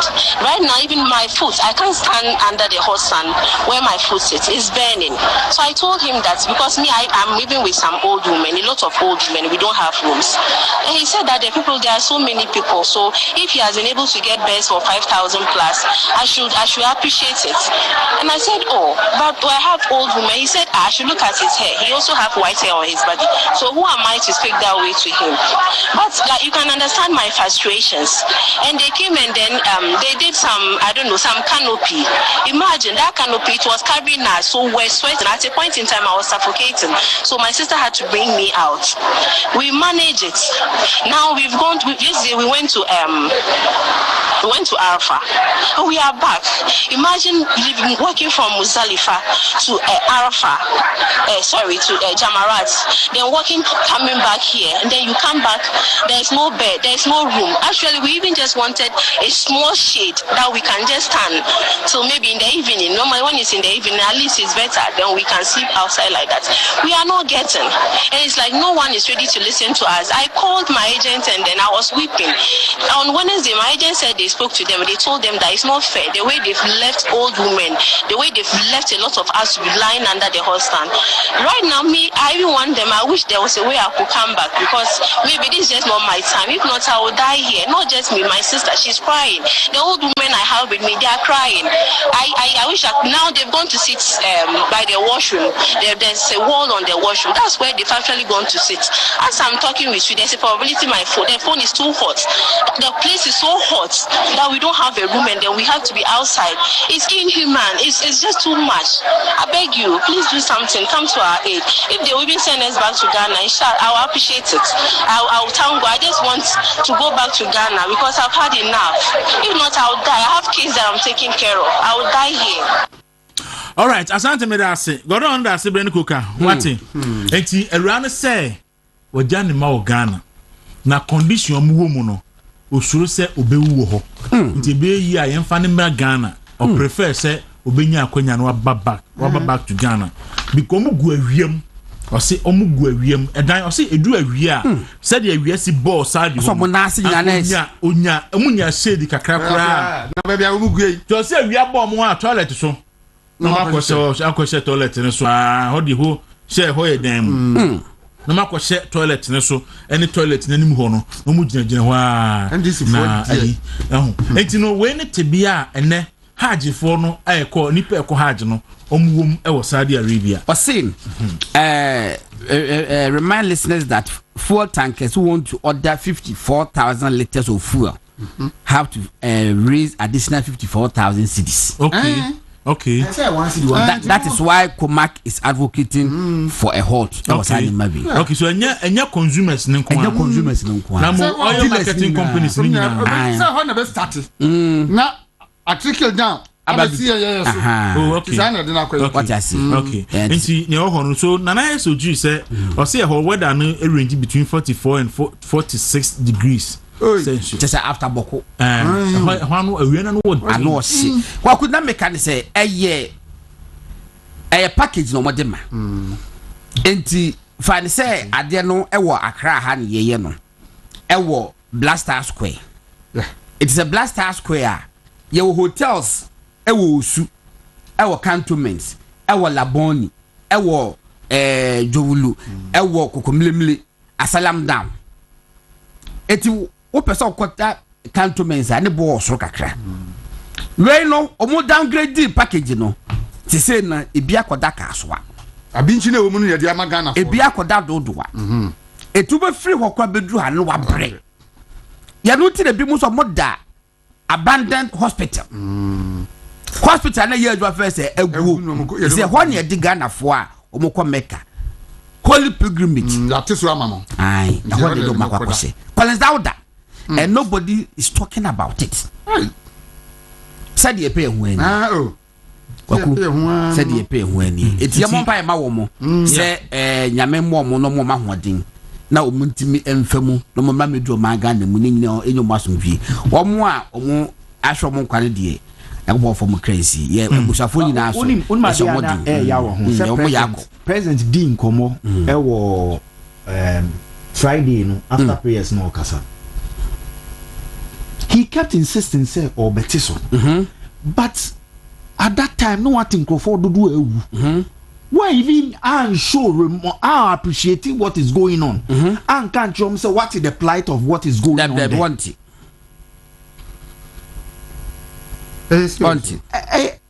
Oh, David. And this is dear. And American Ghana ha. And then this year, Ankaye. Or my the whole world. Ultimo Anka when you bejipa. By this 20. Am I going to cram Tanakono? Hey, W, yeah, Casa for Jack. Hey, Casa for your David. The mention say a move. So if you Caswa, Blasta Square. So your program, our Blasta Square. Now, your hotel, you know, said the cantonment, Nako Blasta Square. Any hotel across or castle. Millennium Estate. Maybe out to Millennium Estate. Castle Millennium Estate. Almost grade 1 third route. Minimum, but this proximity. One can ye. There be a camp proximity. Don't do us. And to read a more fancy than me just a move. Castle for you, move ya. Mama, it's your Kwaku eti baby ya baby. All right, inti yebeye na ya kofa nkratona babat. Still Ablikumanov. Akan sinsemu. Na no yehu se minority no enante ko ho. But after that no yen shedante bibia enante ko police headquarters. But after that yen shedante bibia inti mo godon.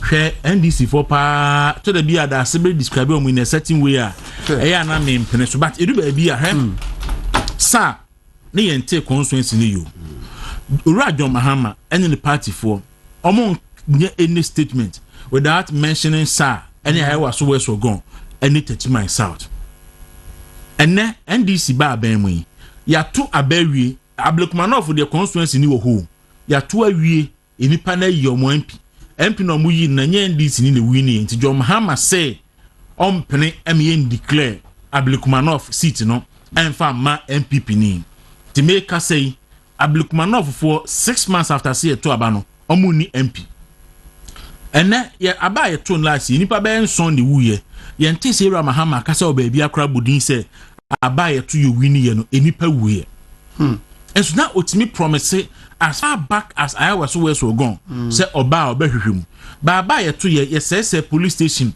is regional headquarters ye be say ho ya share even a 4-story school building Yera Mahama enyina baby en kan say obeme ya hwehwemu no mo di se adwuma no ya pe ekwan bi so de omo afa no kwasem da se bre Gajaru A+ nyumbi a aben bebu mu no o se nipa bonefo aba ban mu ma oman ni isi apini oman ni isi apini se babura se me wa kan bia no kre se nipa bonefo di oman so oman ni isi apini ene na se ye wo mu yi edura bia yo nso unsenzi afo no nam no onyame ayi omo bibia obeye omo kwa hihiem no mabompa yesu afre urade na urade ehu mmobo na adwoma firi no masa ate atua na urade ama nipa bonefo abedi omo so no atwe omo so enti wei yo Mahama se kan kam wei aye punishment nyame dey punish Ghana for because Ghana for ye ungrateful ye nyame aye enti nyame ama yo Mahama ba twa so te say de no ma ye twinza for na so no ye firi mu fra dia yo disuade. Okay.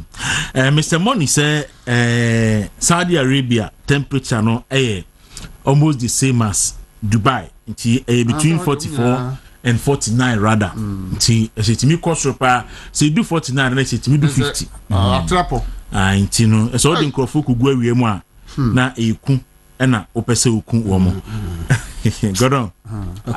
Odi madras bi so mra kwa no matenenka. Okay. Alright. Okay.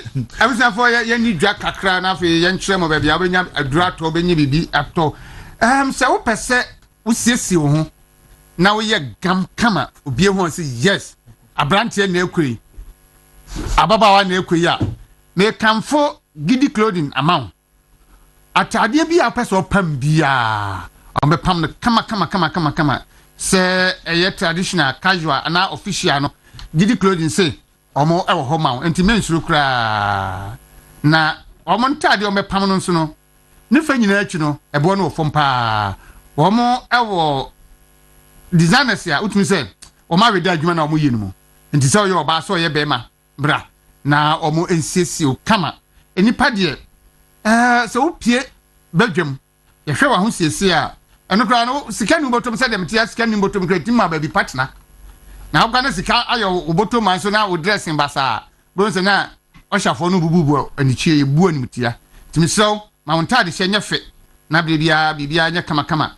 hwe gidi clothing awo kokomremre omo kokomremre he ya omo ne top fm ebo ho opesa ofra woni a won number is 0500 392 562 0500 392 562 and 0322 190986 0322 190986 frɛ na no mo nya arrangement wo program bia pese okwa wo pese wo da so nkwa intentem ya omehwe no mabo nature medics adi enuro bia ba ye kan fama wo na no pese ko pebito ne bebo papa de di kan ye gastro mixture eno no obi a nya stomach ulcer na typhoid fever wanya diarrhea ana indigestion a wonunum bia be isa ha no afri ofise ye adwuma awo nipa dia wo furu num chenchem furu num nti e bebo ayi fin bia wo mu na afri ho no mo ama won so wade wo ho oba obu nsa wo te ya oba won nsa bu onsisi so oba wanya yeast infection no wadro ye mensoplast mixture nature medics for dia ba no bibina no na enema nyina endadin wo ye bema wasi umpani mfie so into prostate na hyase ye kese o prostate ni ye kese no na affect o Johnson no e ba no say ya Johnson diwa atanso anka ho a o trust abefo se wo kogina ba bi nso se wo Johnson asai be dan na da so gina fa akon ye ya ne se wo take mu no makodo ba bi ne se obi anyina nko ye hu yie obi aba be froka na ka nko a no bia etwo ba bia ogina no esa wo be froka no ne ewu misrew kopep prostate plus mixture nature medicine dia ba no bi na na enyi sa ha no nyina emviri ho ba bia tonton dro bia okwa obenye bi ato mo a mo pe bia tu on kran kropom ha no odo ani chemo cash daglin repage ventures obenye bi na na bo ache heba wotema community one market Ekus pharmacy ewo Ashama main station and a house of drugs and so ewo La Paz. One number is 0248 778899 0248 778899. Dr. Tam da so semen control. Sir why crado or homa yarienti and over be sa yar sabia ya wode sanyar wa horo yade bia e body say yade bia no tumi sa apart from be ye ni jimi yade bia de ko bia obesa ama enti waso de se wo problema bomodi ya ye nkakra pe tazibi tena mu na ye mfa amra yenya de ubedu ho nko ande ase de oba no enya sa na besa akofie nsakra bebe nipadua no manigye enso so aba kumase omo abu akwa atwebago ena nkranso mo pokuase mayira o number 0244 774282 0244 774282 Level natural capsules bema o mema sem etikofom bema ene wuntimi nkasa mfa wonsansi obo bema wuntimi nyese I'm the head of the family no if you say o hospital no so atie no eye level natural capsules ene so hwe kira kwan ne boa wo sisita yo yapa no level natural capsules bi ebeboa wo amotni enya hoden na fi wasa so regina wo na so biu be bia tuntun duro bia benya level natural capsules ni bia to enkrafo nko okanhwe daglin repage ventures kumasifo nko keo kolina keba opeso fra number ne 0599 056033 0599 056033 ema no muntu ntie na monyemo de eye nafa lady clean ena no pe ye kan fa mama nyina oba bia obu nsa ahonsiesie ya ne ho hia so wa hwe yi a obekwa abonten akwagie ne muguase so onya nafa lady clean de siesie ho a enema be ye kama enti na manfo ka se nafa lady clean ho hia kora senka jama hamade ko ba school for ma ne sinse odi pad me kwa akoma wo mo nafa lady clean de wonya bia kama no we se enkaboni bia ema no oba wa bobra kwa ani mu na pese wo sai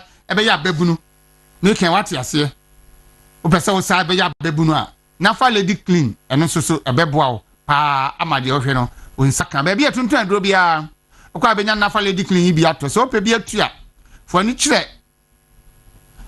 Nick Rea Pharmacy ewo Kwashiman traffic light odoko kwan no so ana afre 0531 156 556 0531 156 oka no akonya accident usi ya nyame ye wadom wanwo na onya wotididi mu no ohwe ka na do se ka we de condemned to no maintenance na so first my ride first man kan jo say entisa ka no se enyamo se nso de a omba be ni yama na ombe se ka no pa ma na abeba ka ni si wo no se enfa number plate mo ho a uhunu se ye ka no enti wanya accident bia o ka no enkasa ye condemn first my ride for omba be fa asiesie ni kama amount eno dan chen so a omo ye engine tuning overhauling body works oven spraying air conditioning services upholstery work automatic gearbox repairs ene ni akanyina ka ho adwuma bia oba omo ye kama amount so nya accident na car no omo asiesie no esan se wakobadie ehianti no mema aka afofra ode ba di akoba se de be ya ho enchire wo ohwe matwa akwa Accra one Accra Academy School no bo ho odoko police quarters kwan no so Atiko Junction omo wo go filling station na chi ho no am opese ofra na mane 0303 944 880 0303 944 880 and 0540 556 020 0540 556 020 frewamo na omo emwa Allowat Medical Skin Care for semen kancho se wedie no ni laundry ene wo mo ho ni se wedie na ye fi ani ya sei ene ma bot sabasa gugu o wedie no ho a Mr. Fako Allowat Medical Skin Care for ho no mo na omo ensiesie wedie no ma na ensansi ni dademu na entoso kama ekro ne yam ekro ne pimples ne nso oban age wanim na fanti ama de bia upie kura na wo fere a Allowat Medical Skin Care for Sibra oba no masisi ni kama ama Accra ha ko su police station na chi a omo ba ko ho Pantan Hospital kwan so omo bi ho na Isle Wono Champion Junction so obi e wo ho no mo ukokuma se omo patase oben share filling station no on number 0277 580 559 0277 580 559 Solak Natural Clinic Dr. Solomon Semen Kanchiro say ene de wa ben de bia wo say obeboa wo ama won susu wanya wa yaresa o ma specialize e fertility problems ahuru no mu kidney disease liver problem wo edema anase swollen feet no insomnia prostate issue urinary tract infection UTI and sexually transmitted infections SC and so ni nyina kwa omehwe na omasaw yare o mfidie nwa so mri hwe pedua no mu no mu ehunu ba bia ha no wo na fi omo etumi eso ano oya laboratory test prostate scan and a fibroid scan na Dr. Solomon Simen Kanchiro say wabedru nkran ha kokomlemle no wo oben Harvard Senior High School no ayawa so central Municipal Assembly no enchepe and abehu on for doctor 0553 932 0553 932 nene no enkasa Tabia Herbal Center ena yekuri wo de Tabia Herbal Mixture aba etu malaria tu fever tu awututuo ene se wonuma to awuntimi ni die no onye bi nunuma eboa eyisa ha no fioma wonum to awroso e ma wote aduane da nkasa wo mo asimen kancho se enya no nko ana omde aba omde Tabia takum so aka ho aba ene de turmeric honey flaxseed black pepper ginseng ne ginger na afrafra ye ene de eya adwuma o mamentim enti ye full stop obeti ase bebe tonton do bia no benya Tabia Herbal Mixture ene Tabia takum no bi ato upe bi atua no afra 0243 686861 0243 686861 high sense for semen control say open home appliance biata na do ani akire mu ho no mo promo no de no anom wie yo nti TV ni de ho okwa benye biato na home appliance bia ope bia nso no okwa high sense obenye bi omne ma fe eye papa ne bo no nko a na confuse ni pafize ne bo no from panty ya na manipa adwunyam se enya na afize abibifo no ese ade a ne bo den na ye enso high sense for amasa ade no ye hu se enye no kre enti mi sewo baby awo bia no phone number 0302 550 000 0302 550 000 frɛ wɔn mo na bisa showroom ebe wo na kɔ na kɔtɔ bibi sɛ de be ya anigye ebebe fiem adɔfo bi ɛwɔ abrosan a ɔtɔn 3 story abrosan sa omunsinwie nemom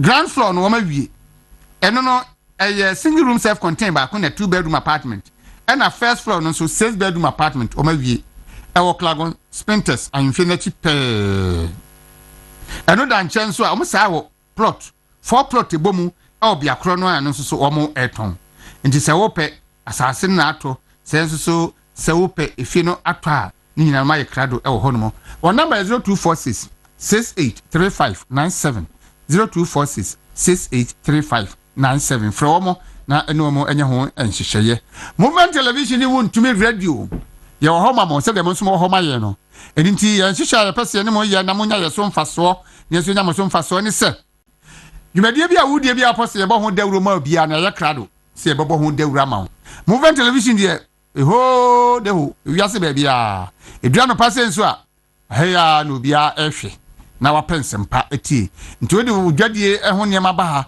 ne ye ho adwuma ma wa abehunu se wobenya resource papa ye wo kokomlemle Newtown kwa no so free second na besa kwa Newtown wo fa odoras kwa no so a ultra first traffic light na obo anim be 200 meters a wonsani fa so wontumi any movement ye ha oba marketing department for no betna se na ma yanhyehyeye ya jo kakra bi na afia ya adwuma na ma wo amani ma yi nti bra na be hu ye number 0509 0509 301 401 0509 301 401 bra na yensusu yemwa enti yanyi birthday no fio prep na fi sorry na ye kwe baby minko and iti jawana abeko Mr. Santi ana yem koi ajana de Angel Owusuwa Adepa Angel Owusuwa Adepa yes akola da chi obey lawyer na and na your birthday o papa DJ Olas say yemfa DJ Olas no oba ha no oba ha DJ Olas no okay oye you oye minu apa ya no food ya and the no o say o my happy birthday enti oye senior DJ Olas Angel Owusuwa Adepa my happy birthday afi Rebecca na kwate e obubu ahye Royal Cemetery Street akompi sane kana kaze bubu ahye Royal Cemetery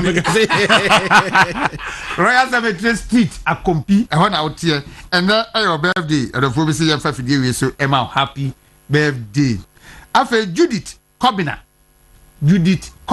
wonso so ene your birthday Judith ya mehwe a Angela nuano na so Angela oye attachment wa hey nti Angela say yemfa afidie we so na yema happy birthday afa Esther Asieduwa wonso so ene your birthday odofo bi say yema happy birthday ema no Efia Rakia or Flash Prime Media Institute say ochira de wo ho no ochire nkwara de Efia Rakia nti wa school for no a ochiro ma de no o say o ma happy birthday okay Prince Donald Ahenkra oye tutor ewo Asanteman Senior High School Kumase nti ba so school for no say yemfa afidie so ne ma happy birthday Prince Donald Ahenkra afei Abigail nsoso ena your birthday Isaac Ansanje oyonko pa no na ansanya o say yemfa fidie we so e ma happy birthday Reverend Thomas Paucho we adults to boss akam sapeni Mami Dufie apia who UPSA yes Mami Dufie apia UPSA wo fatoni entum peja mo sam peja no kwa da be say your assignment man so you should be my okay pam enti Mami Dufie apia UPSA na wo weekend in your birthday enti o papa Mr. Anthony Apia of Attorney eno Mami Mrs. Paulina Apia enu nuanu nyina say yemfa fidie so ema belated happy birthday Reverend Thomas Esiedu Jima our Miraculous Covenant Power Sanctuary ene your birthday asafomano ese ema happy birthday last one Madam Abna Frimpoma Sister Charity ena dodo na afre wo hairdresser ewo atwema akropon masi and your birthday o customers nyina afa great kosa adwumayfo o say ye ma happy birthday. All right. Okay, so Sebawa was side 2 of the East or MPP member baako your friend Nana Emisa ono so ene na woda hand na Emisa ni na Emisa so your hard working MPP member Tema East inti Sebawa NFC and we show happy birthday and fa Emmanuel and what you know say belated happy birthday and come Alex Eje Danso Alex Eje Danso Ghana Immigration Service ewo eye Kumase ifi o papa Adolfo Danso inti Adolfo Danso also yan wish ne ba belated happy birthday Alex Eje Danso o Ghana Immigration Service so happy birthday to him afei the last one FL Hano eye Boachiwa Brobe Franklin owo Otafo into Wefi Coca the man cook and say you will show happy birthday and from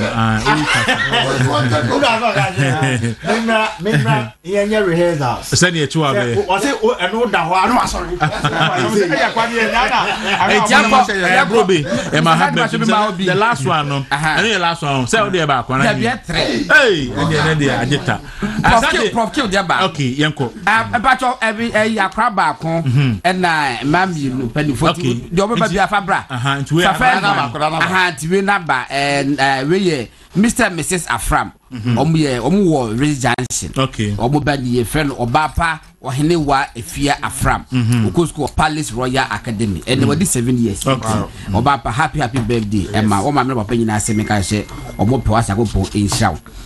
Fa Dwan de Lotus. Aha. Where is Prof Kill? Okay. We free Central Region, Western Region, Dubai. Ojina aha. It's about to wear your friend Juan Ahin Kumisen. Juan Ahin Kumisen, Prof Kill, and the Bushafoni na, and Sino for Yasemika say happy birthday to Juan Ahin Kumisen. It's a last one. Last one, okay. No, we send the one family. Okay, inti part of your daughter so. The mouse here. Okay, so Reggie can full name ye Regina Sebo. Regina Bonsu. But Regina there's and then I would a movement in the morning. External administrator. Na wabok watch Regina and then so I'm Antoninka and then Reggie birthday external administrator for movement in the morning. Yes. Tia we should happy birthday. Na natade no sa na kese tia na fama na ehu no. Sanity. So the same open intad. Some me the count man so. Question no bu say nya hu muaye no wa. Wo muaye na fama. O say. Wo muaye na fama ni ye pentem. Ba kire say nya fama na ibon dia na wa akiri ho no. Na che oye gina hobi. Happy birthday to you. External producer. External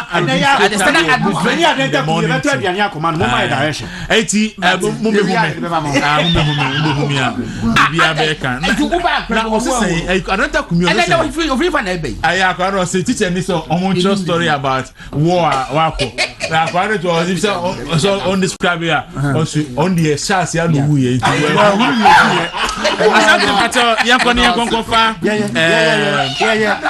hey, you, so what is that? What them?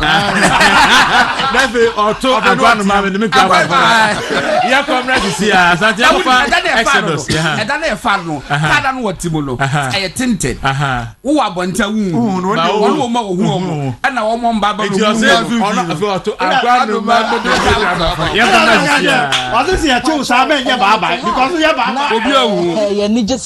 Sanse acho enemete ha na ye nijesem and that the tax refund be why the Bible say he's going to make sure say oral corruption because no be corruption. Look at them. I say you let the we freeway you're careful vetting tax we freeway you're careful it's every work one give us an alternative arrangement a bit close to that gap now. But at the time, I'm not all making that statement. So you're a young man. Now, what's my better? So what the better? When the budget, we feel that. Say no, dear. So you're young man. Now, what's my bet? Nanka you charge 5%, 5% or 2% or so, and outer e-levy. Nanka e-levy, the first 100 cities is free, no. They say the first 100 cities, Uto petrol 2 cities, you better charge. Yeah, 1 city could be charge you. 1 city could be charge. And you see, you're in your core budget. E-levy and you did know. I see e-levy be Kugana for a bit destroy the ecosystem. E-levy no a bit discourse Ghana for when you can hear e-levy in the brain 2024. E-levy sickening now, you're just free amount for the Ghana in 2.1 billion. So, 2.1 billion. Let's say, me and the Momo, who we Momo, a bicycle or free because we Momo in a coming now, 2.1. Or the bill way by and it's a financial implication. No, and rather say, once the bill has an effect on the consolidated fund, you have to come with something they call the fiscal impact analysis report. If the committee meets them, so can we have a copy of the impact analysis report? But they anticipate it will give them 5.7 billion. Wow. And 10 years, amount for 10 years. Amendment about June. From June to December, half of the year, obey me 5.7 billion. Hey, you let the charges from January to December, and then 2.1 billion. But from June 10, he's anticipating so within 6 months, obey me if Ghana almost 6 billion. 5.7, absolutely. What it tells you is they say the e-levy demand the whole year, no, or not the half year, no, obey 2 times what the e-levy gave us the whole year. Yes. So you can imagine, say next year you see January more. Signing and a baby mountain through this 1 city no more charging. Now, me patrol, my read story be from Energy Minister was say, Sika we na ye budget kwa enye ye fan conservancy energy sector debt no. Then we the Bible to crude oil ne refined oil ne adade e say the bit me ato fuel. Minim se na say shalom be kan parliament na. And run you so and open so ma say read another story from President John Dramani Mahama or say says ka we 1 city 1 city mo kan kwampo no e ma enye hu because ye ntua na e na absorb that it is saying President John Dramani Mahama there said aban ne hwe na kilentua on top fuel baby oda ye ne hwe no nto ka say enye hwe enye no because on kopom enkoto petrol it's on tobi yes excellency on konkoto fuel it will kasa ono no ade na ye kana mu ye dede wo hono hu de ntia mu ye dede enye no nwa me ma me o secretary me ma me o pen pampetia patase wa wutie na wo tetem wa wutie na wo soko abroma eduko oyera no tie the president e ka that's how koto 1 gallon 2 gallon edugu moto bromu wako ya kwa efuo no tie the president e ka whether he feels what you feel me and wo bo man me and wo kwa man ahinkro danase enkwanta kese I'm 10 miles, 15 miles. And the quite form of painting. As a me qua, me come in the meti, Namato, Abobo, petrol, Egumi Bobum, I'm a day corner. This is what the president is telling you. Me ba to tie hacket to facha ready with your Dodgers was saying. Where is city newsroom? Was say 1 city for levy hike won't affect pump prices. Mahama. President John Dramani Mahama has assured Ghanaians that the newly introduced 1 cedi fuel levy will not lead to an immediate increase in fuel prices at the pump. Addressing concern following so the president cited recent improvement or say when the recent gains in macro stability and the strengthening of the Ghana cedi. Or say with the recent gains in macro stability and the strengthening of the Ghana cedi, this levy is not expected to result in immediate fuel price increases at the pump. I said just saying. The president, I think, say, you know, who address the president, I think that he's missing the point. He's not understanding the enormity of what is happening. Hey. One of the most dangerous things I say young politicians you're guarding against is that we should try as much as possible not to lose the confidence and the trust of the people we govern. He's taking it lightly. Wow. Just 2 months ago, a new tenant crowd. No more economic forum. Not up to home at a force deliver the speech. I don't have to force and guy. That of the president. Yes. At a force and say he does not push to increase tariffs. Yes. No one simple to take care of the inefficiencies of ECG. Yeah. And then the president a press conference say once in any DBI, don't worry. Is this the kind of communication we should be giving to this kind of thing? As someone just last month, a new what year in Pahon, me say in March, Ato Forcing came to Parliament under your authority as a president. And the country Ghana for say consolidation now it will not lead to an increase in the tariff. Yeah.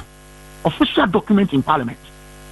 Now minister not telling and what the council will say. The country I say once you say now what even Ayariga, I'm not surprised. Say Ayariga on the floor during the debate. I say one city there, I say one city there, Hey, now I 1 cedi. You see the danger is that when they talk for 1 liter. It I got 1 liter at the free Accra, Ako, a yana, a friend is at the Hono. Meaning last year, the total amount of fuel you're consuming in Ghana is 5.3 billion liters. Wow. 5.3 billion liters. Into the 1 city to Obiadi as well. 5.3 billion pepe. No, yes, the 1 city to a second. Debbie. So for anybody to trivialize the whole issue, not because 1 city, then you don't really understand the plight of the Ghanaian people. When we said drivers unions about what's it? Oh, Mate, in fact, Enra Minyan in TSA, Basa Kese Kukumasi. Yes. No, Omuye meeting a Jordano, say on Babeti fuel so. Yes. Naso so Enra, and I'm saying we buy no. Or my issue stop, he said, please, mo be a ante so. Because the urban who many bidding go much as a Basa Kese no. Or yet Kumasi in and out trip back one. Omo use 220 liters per trip. Accra Kumasi. But I say, what's it 220 liters? Yes. 220 liters. Accra Kumasi, Accra. Koba could be 220 liters. If you go 3 times a week, which means 660 liters and all ton or better a week. It's almost a this one and ye. Thank you. VIP for and you see the analysis the price at the pump can remain the same, but the transport owners cannot reduce the prices. No, absolutely. So the argument should never be set pump near still 13 cities. It is totally wrong analysis. Hey, George Napose, yeah, fan could try a cano. Nemo the Kotor refined oil near any Nema almost parliament. Boko Wakam. They say almost because the memorandum no the bread of parliament in this amendment no and then the memorandum did not say we fuel and it didn't say so. The memorandum says it's going to take care of legacy debts and that some solve the problem no once and for all. Hey, and you are class and for that's what they said. That was the memorandum.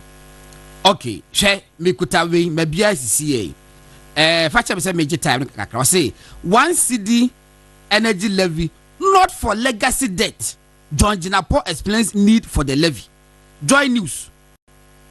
Me major online and me want story by it was say the Minister for Energy and Green Transition, Mr. John Jinapo, has insisted that the newly introduced 1 cedi energy levy is not intended to pay off legacy debt, but it's a necessary measure to sustain Ghana's electricity supply amid rising costs of procuring liquid fuels. I don't know.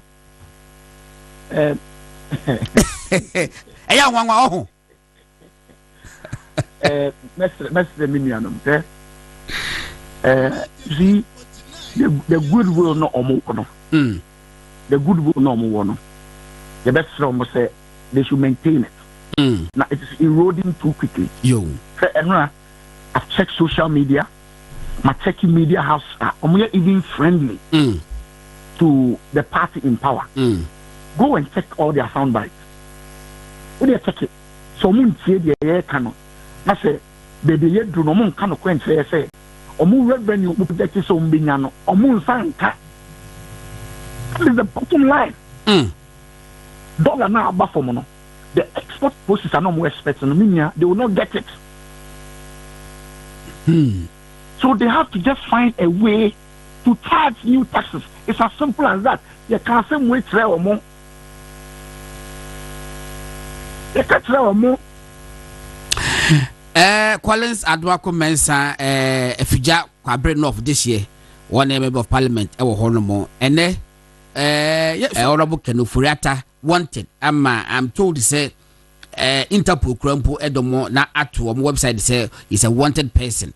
And you know, it's uncommon air cost. And of course, and I said the Yuko for so so say to me and his subsequent detention for about 6 days. You know, a home come and yes, and the money means maybe I bring into no so better you be no discuss here. Then a person here can once him. Yes, and can't keep justice there no once away. Hello. Justice, hello. You better the Chief Justice then home community patch yanko. Why? And let me education. Yeah. I mean, I'm in show what chief for no for any video copy be na mean cassette Chief Justice no ya sama hard me pa hard me in a sense. You see, almost you didn't ask them walk kukum. Now, nothing you do kukum no. Supreme Court, so on the one can hold Munko deep or Massimo, kukum. And they had been say, so kukum no more con. Say, Bibi to Chimakrana, Mameno, only baby apple. This the may no be a know. And they saying decision on be arrival at no and ya feelable. And as a move no na I mean baby ako. I don't know money Kasbacho what say I say be kwa beto maybe an enye appealable. Debbie. Because when they come Supreme Court. Of course Supreme Court no. Or my who said never be coswa enye papa. Supreme Court is own tea. And his own tea, and that is the only one the Ecoson. Say, Nahupa, the fate is already sealed. Anything. Omo, yes, so more could do both one. Guys, if I me, technically speaking, appealable. Appealable. But as to what they say, the appeal will go through is a different ball game altogether. And I just added it. How does appealable to who? Who appeal to when? To the Supreme Court. Who appeal? Supreme Court no mami kwa ya mami Supreme Court no omuntie. Aha, and just say action of an appeal or whatever at the Supreme Court no a legit there. But as to say you succeed in that attempt no, ye can one say that boy. There be say arrival at a final decision. You cannot appeal it. And they're saying, say, Omukase, Mameno, I am from Swa. The president must act on it. Even when it's wrong, or even when it's not true, the woman cannot appeal that decision to anywhere. What is the American say? Matthias, no, Matthias on that. Yeah, and Uncle decision, no, which I can say, wrong. I'm going to challenge it, and there's a Supreme Court to accept it. And I say, you can go to Supreme Court there. Then it's appealable. But wait, whatever decision the committee will come out, that is the final. The president will act on it and conclude. And the economy, in a sense, Mami. Kwadu bofo na me dwene ho kwa benchi ase oni akwa ne kwadu anaso omo kwadu enti atwiso atwenchen ma me asensen me yanu se sa nkofo no so omo media dance omo mekasa di kwadu na nkasa na yedi gina so abo ma me na se ọmụ mekasa ọmụ bɛfrɛ adansefoɔ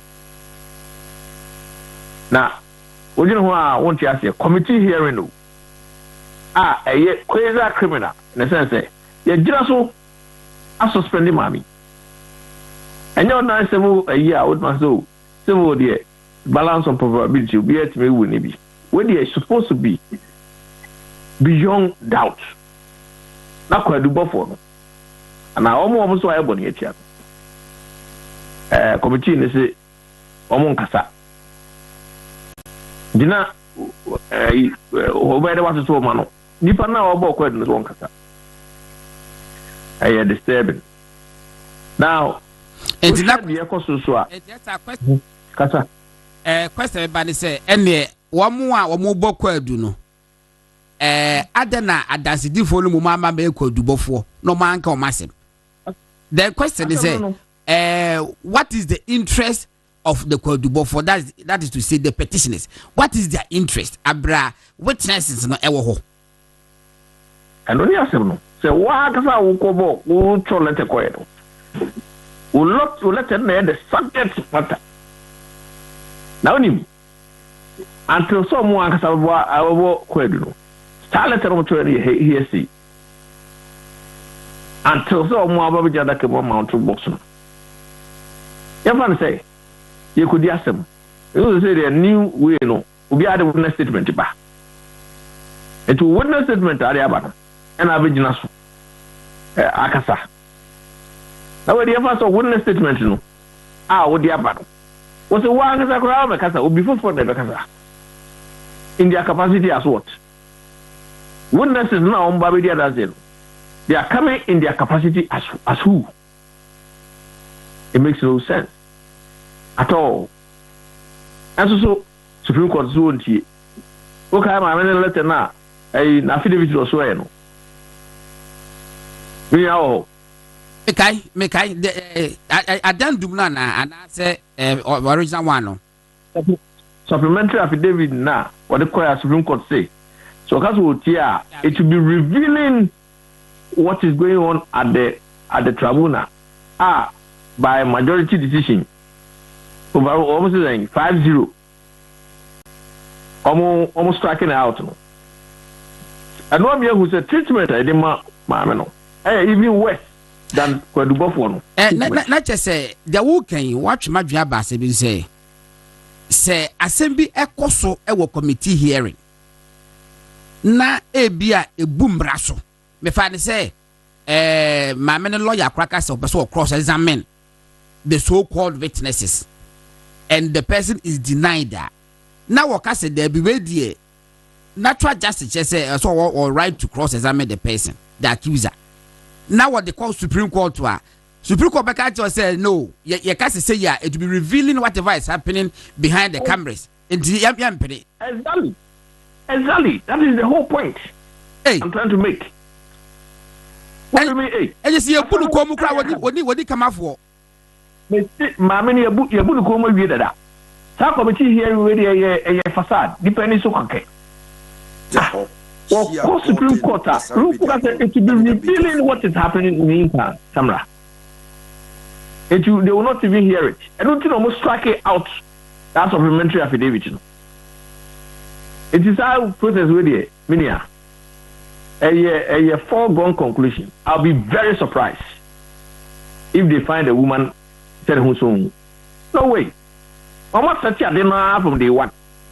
But Karun is ever. Council, would you say a year Embrano 1992 constitution a year, no, and they have a petition for against the Chief Justice, no, said the process no. Would you fault the constitution or you fault the people who are implementing the constitution? Both. Anything. Constitution was drafted in 1992. It was poorly drafted. They did a disservice to us. But they wanted to please one person. One person, no. Yankopona pension, one person, no. Anything. He said to remove an ordinary high court judge, it's difficult than to remove a chief justice. Anything. Say, will be ordinary high court judge. Will be ordinary high court judge. Kwadua. That decision, whether there's a case for the high court judge to answer, is made by a judge. But to be more Chief Justice Kwadua, the decision whether there's a case for the Chief Justice to answer is made by a politician. And that politician happens to be a president. There's a president who will be a one year castle being. It means that his or her fate is sealed. So what are here? And only problem with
Next morning show host of the year.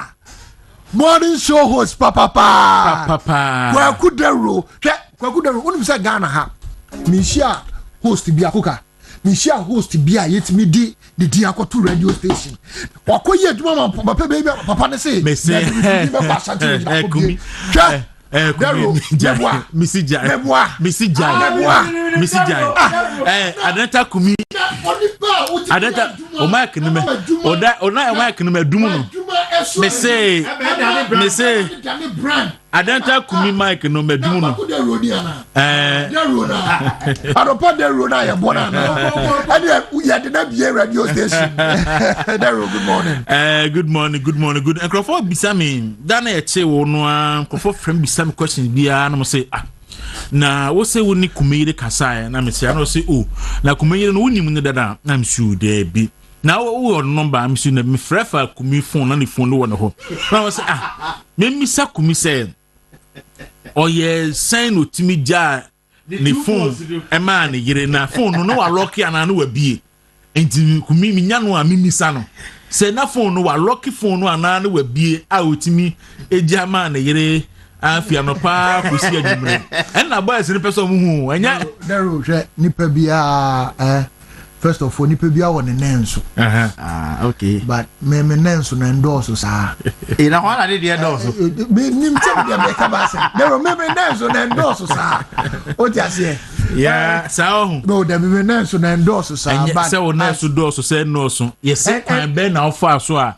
utimi dia ofun ma wo gire. E ko detention buy. Me na so na endorse no answer me the password na man say me phone password ni. And we na offer ma ebeboa. And I'm the phone ni man no. I don't have anything to hide. I have nothing to hide. Menti se me amini akoka ono akra o mama hwe the phone kra na ne yemo hihye no. Wa wunua no. Me amini no. Oh yeah, be more for the password into na me so from password into a one thing say here. Me mini password. Who the password? Who phone 32 locks. What you na obo no? You na obo no.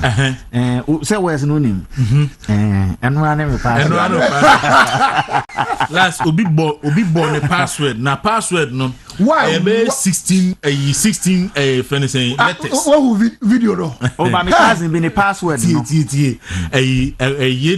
Stephen Paul, managing editor the Republic newspaper. I say Gordon would have swallowed the phone.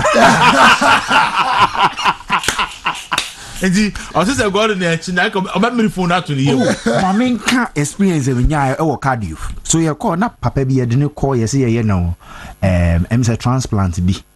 And dabre or pass out. In just see operating no. I we and ubusa say na ni phones we musa say ni we you. So the phones so you say we the call car no. No, I'm not sorry. Or say can I walk? It will be added there. Me password you mean believe it. Oh, me there she name me phones. I kumi Iraq is Kwaku say onyi ni say o yiri be phone because o jiri say phone now we receive calls the call ne bad we receive the intensity of the calls let man access science we me support it. GM me support this size we. Cheme. I host Dr. Baumia Efre me WhatsApp 5 times. So time of friend name my wife in the casa. And I say WhatsApp or friend na phone na lock here say still me was o the friend me WhatsApp say phone na lock here. Man for me me bia na password na untimi bi. One the phone is not ubie ma. Untimi fa call cry. Okay. Adenta kumi. O just here. General secretary. Also IT no here school eh. Oh, there be. And I make a choice. And yeah, ITU. Me fashion too. One was saying, we have a school moon class certificate. But I'm master. Me say master tell me. I want my master's for baby. From the University of Ghana. IT. Okay. Me I thought say. My first degree me philosophy in information studies. Oh, okay. Yes, combined major. University of Ghana. Okay. And I'm UMCO University of Ghana Business School. And I'm the MA Management and Administration. Okay. Na me ye ACCA but my part 1, part 2 na akasikasem. E beto aso. Okay, yeah. I see. So Adenta Kumi ena Martin Nkano efia odo anopai good morning to you. Efia na good saying enye mo popular fu odo enye ono a. Enye no a. Efia se makachi o se wodin se okay ne de ne efia odoba. Any obedo aba. Efia odoba. Kese ku kasi oje ne na. Oso ye ne ma me doba ntino ofre efia odoba. Ntine de ne nye mo efia odoba I don't trust that statement. Now trust anyway. Any ma me doba say. So kasi bia ukugwa doba say. Obi so ye ne ma me doba ba ko. Ti afre na efia odoba. Obi so ya na the number no. Okasi ko ga obi ti sia.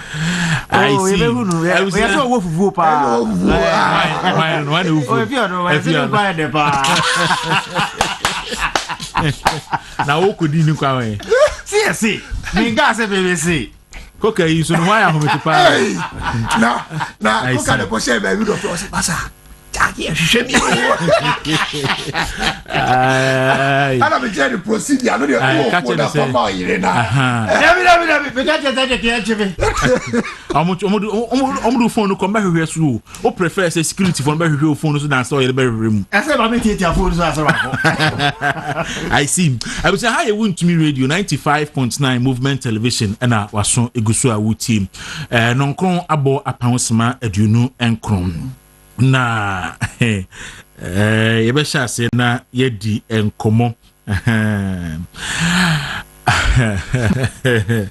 odi eye men ka hwe eti kumi enne na esanka implementation of dumso levy no eshase, but because of the strong worded statement chamber of oil marketing companies no etrokoma etroba abontinti aban say we different implementation at the 16th of this month na wahwe aye ho adwuma. The effect and the impact of sa dumso levy no on the ordinary Ghanaian et saying eshase o Daro, with our symmetry, our cherished listeners, the tier for Musum, your boy. Now, what of family, dear Bemudi, as a Metiano, because the should be a Mecosubiano or Shepherd. Okay. Now, Daro, oh, yeah, channel pay, catch and say, in Abishia, can be fast. Yes, we beat me. For I mean, it be a phone, sir. Daro, now. Machia Mr. Amidu Hussein of High Sense, great man by all standards. Nia Weshia Yunia Muslimu Munina Omukane saying Happy Aid no more say Barika Sala. Barika de Sala. Barika de Sala. That's what I say Barika Kadu say. And said Mubarak. We wish them all the best for the Sala and your bomb so mumpai bo and your sacrifices on my no. Nyame enfanto insupa engusu ema omunyina na the romachia wo achia production team machia mi amenu apeni koka dero adia dero eba taxes mi wi asma me buy me hu tax obi a wawu a oda na kam kra yekosie no oda kam a yekosie no kra tu abi Obia Chiabi, including the dead. Ube Chiasana Yedwako. I see. Opa Busakoka. Tene, the rule, say, and then Yamin for Samba. Obia nim ne perform or call bedding. Obetia. Obetia. Now then, a mamma casa. You see, on every liter of fuel, Biabe to Bia. Now the question is, 1 liter cry ahe. 1 liter ya 1 liter of fuel na betimi de wodru he dero mo na motwi car kese say 1 liter of fuel be free ha ko hefa betimi wodru Madina ebi nim kwar ebi ni uka nim na de gum na spark. That's 1 liter of fuel enti we mienu we mienu in fact Jimama ne mompe adongo mompe insuo monto 1 liter per mre yeah and efficiency for the size of 1 liter and 1 liter soft drinks ni bia monto mra na efficiency for yeah 1 liter of fuel bia ye jo 1 cedi na ya dada o say ye ma fuel bo na ba form na den oni nyina ye ntro munjai there are ntro o ka chem so ye mafu obo aba fom a ene mo tax na mo gigino so e say den e ba fom there imagine say fuel price cry 5 cedi that ye give 1 cedi on every 5 cedi. What does it mean? I say on every 100 Ghana no ye give 20 Ghana meboa so what are they saying?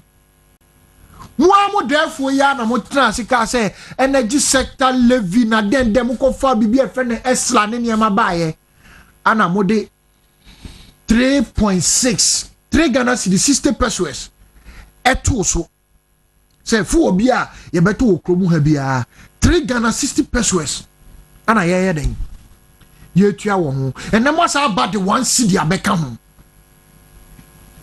so atu forcing Yebusa no parliament honorable Koko ebusa no also he doesn't believe in your friend say increasing taxes na den before kese ni nyina kosi wa o say say ye be tax no e say shemudin compliant as a compliant as a den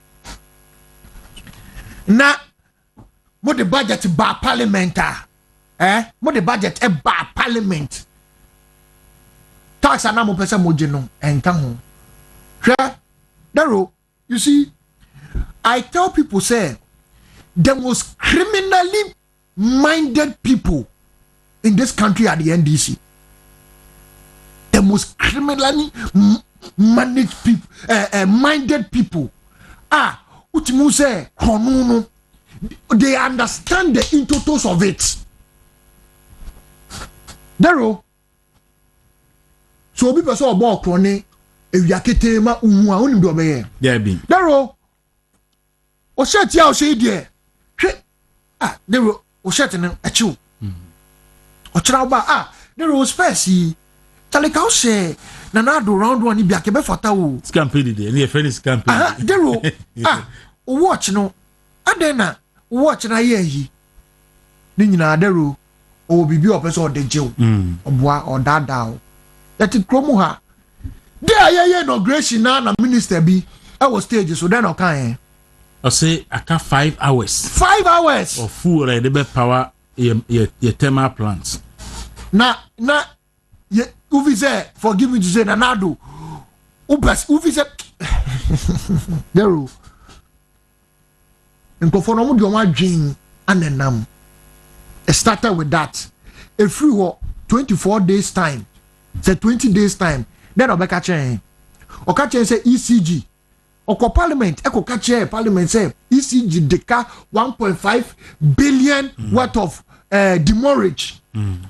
Ana containers are e wo yan clear. The next thing I hear say containers are either 1,500. Sa e ya dia ye dey prepare wa adwin. Ye dey prepare wa adwin be di usika e simplicity. Dero, prepare wa adwin be di usika. Say the cook and nyama mi bia prepare na adwin sa e ye ne de obeye no. Enefu echeche na atoche no kuka. Sana, prepare wading and this is for criminals. They are preparing your mind. I'm telling you. They are preparing your mind to chop your money. And no niya could do ono. Entidaro, the omo yani the entina, omo intima nyen ewiano, omo yana anajono. Entina omo intima fan to budget mu. They came under a certificate of emergency. Emergency to do what? I'm prepare man for not doing say problem be while there's no problem. What say energy sector if it's a legacy debt. Why the legacy? Why do we call it legacy debt? There are me busao. I didn't use the word legacy. Yeah, I want to associate Bekano. A car 2.5 billion. So, 2.5 billion. And the World Bank said due to take or pay agreement I was signed, balloon into 12 billion by I think 5 years time.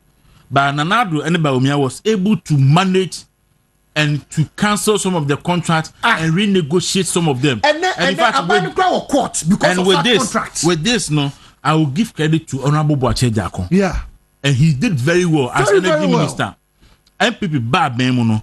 Boache Jakon did very well. Very well. How handles our energy sector debt? I'm telling you, they too serious. And I never want to say, Honorable Boache Jakon sanko transfer sector hoche and go back transform me hopa because the name dear. You see, now Dr. Baumia can say energy sector issues no, are more of financial issues than technical issues. And the Boache Jakon a financial expert, former Vice President Bank of New York.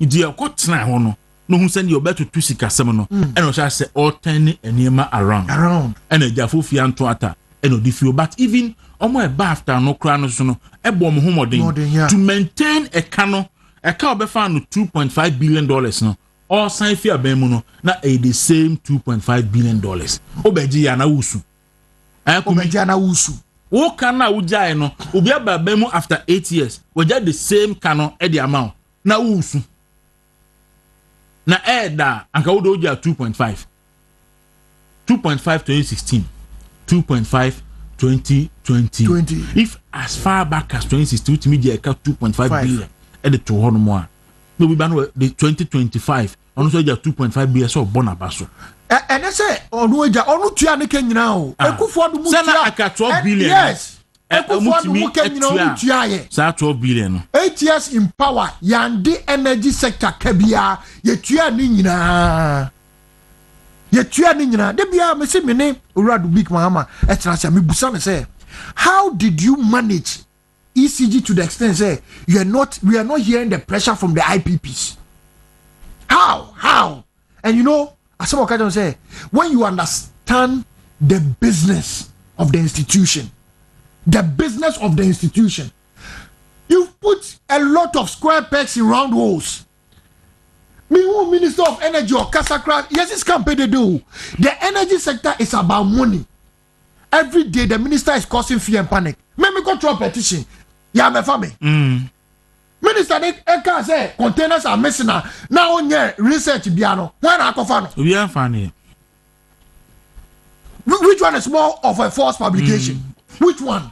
In fact, of the first, which one? The first false publication, you know, a time of cancer power. I can't power 6 hours. In fact, another day, so the cancer say 2 days was the same. Every day false publication to another. 1,005 was 1,003 a year. And also, Yanyan. But I mean, I don't know about man. Do answer all those questions. And the document be on mobile, they should prepare it down. Because causing fear and panic in the public, you know, and it's dangerous. Say, I can't for 6 hours. I'm a Ghana. It is 6 hours. No lights in the moon. Or we are then almost over here. They should tell us. Obikra, I'm reliably informed. Say, doom sona air kuko sunukra artificial. It's part of the game. They said that doom kakra na de daba. They can say, yes, can wait. Yeah. You said that doom. Kwasha region. They said that doom baby. That is a sort of an shin. Yeah, Fred, mundum no. What's going on? Because of one CD episode. But you see, hypocrisy, no. Nyachum. Yadi levy buy. And you be an levy. Now, Dawuro, Udo ba ko school, o man momo. On phone ko school. O man the cash. Enti ka de momo fa obe. Na so Dawuro na Udo ba ko school ka obe fa no be tua wan si wo so. Dawuro, o yire nyim na okwa wo kra obetua. Na enya one city pay o Dawuro the number of liters are all they travel. It is all the 10 liters a travel are ubetua den 10 cedis. In addition to 3 cedi 60 pesos now utua dada no. No to 1 gallon 4 cedis 50 pesos. Into 2 gallons are 9 cedis. 9 cedis. Dawuro but o the calculation ankasa ne say was it they are amending their liter na microphone tiasi into the Ghana will be any gallon into petrol gallon ba ko bia obesan tua additional 4 cedis 50 pesos auto gallon minu a obetua 8 cedis 9 cedis auto gallon miensa obetua 13 cedis 50 pesos sa na abra there are other taxes there are other taxes on petrol now water no we are near bedada or say fu on neighbor form. All right, that's not awesome. Mesa ba hobi ma Adenta Kumi a member of the NPP communication team and pay Sama of Sama phones so Kofodia or say or shame no be send a message say me Adenta Kumi sa na wada ni but Kumi na ni ti o me ni send you hu ti nwi no I say na wada with Kumi that be o me to me die with you Kumi wa say so wa say enya politics aka kamukra kamedi sofu Kumi so wa say you me nya sofu no mu die o mu ti ni bi so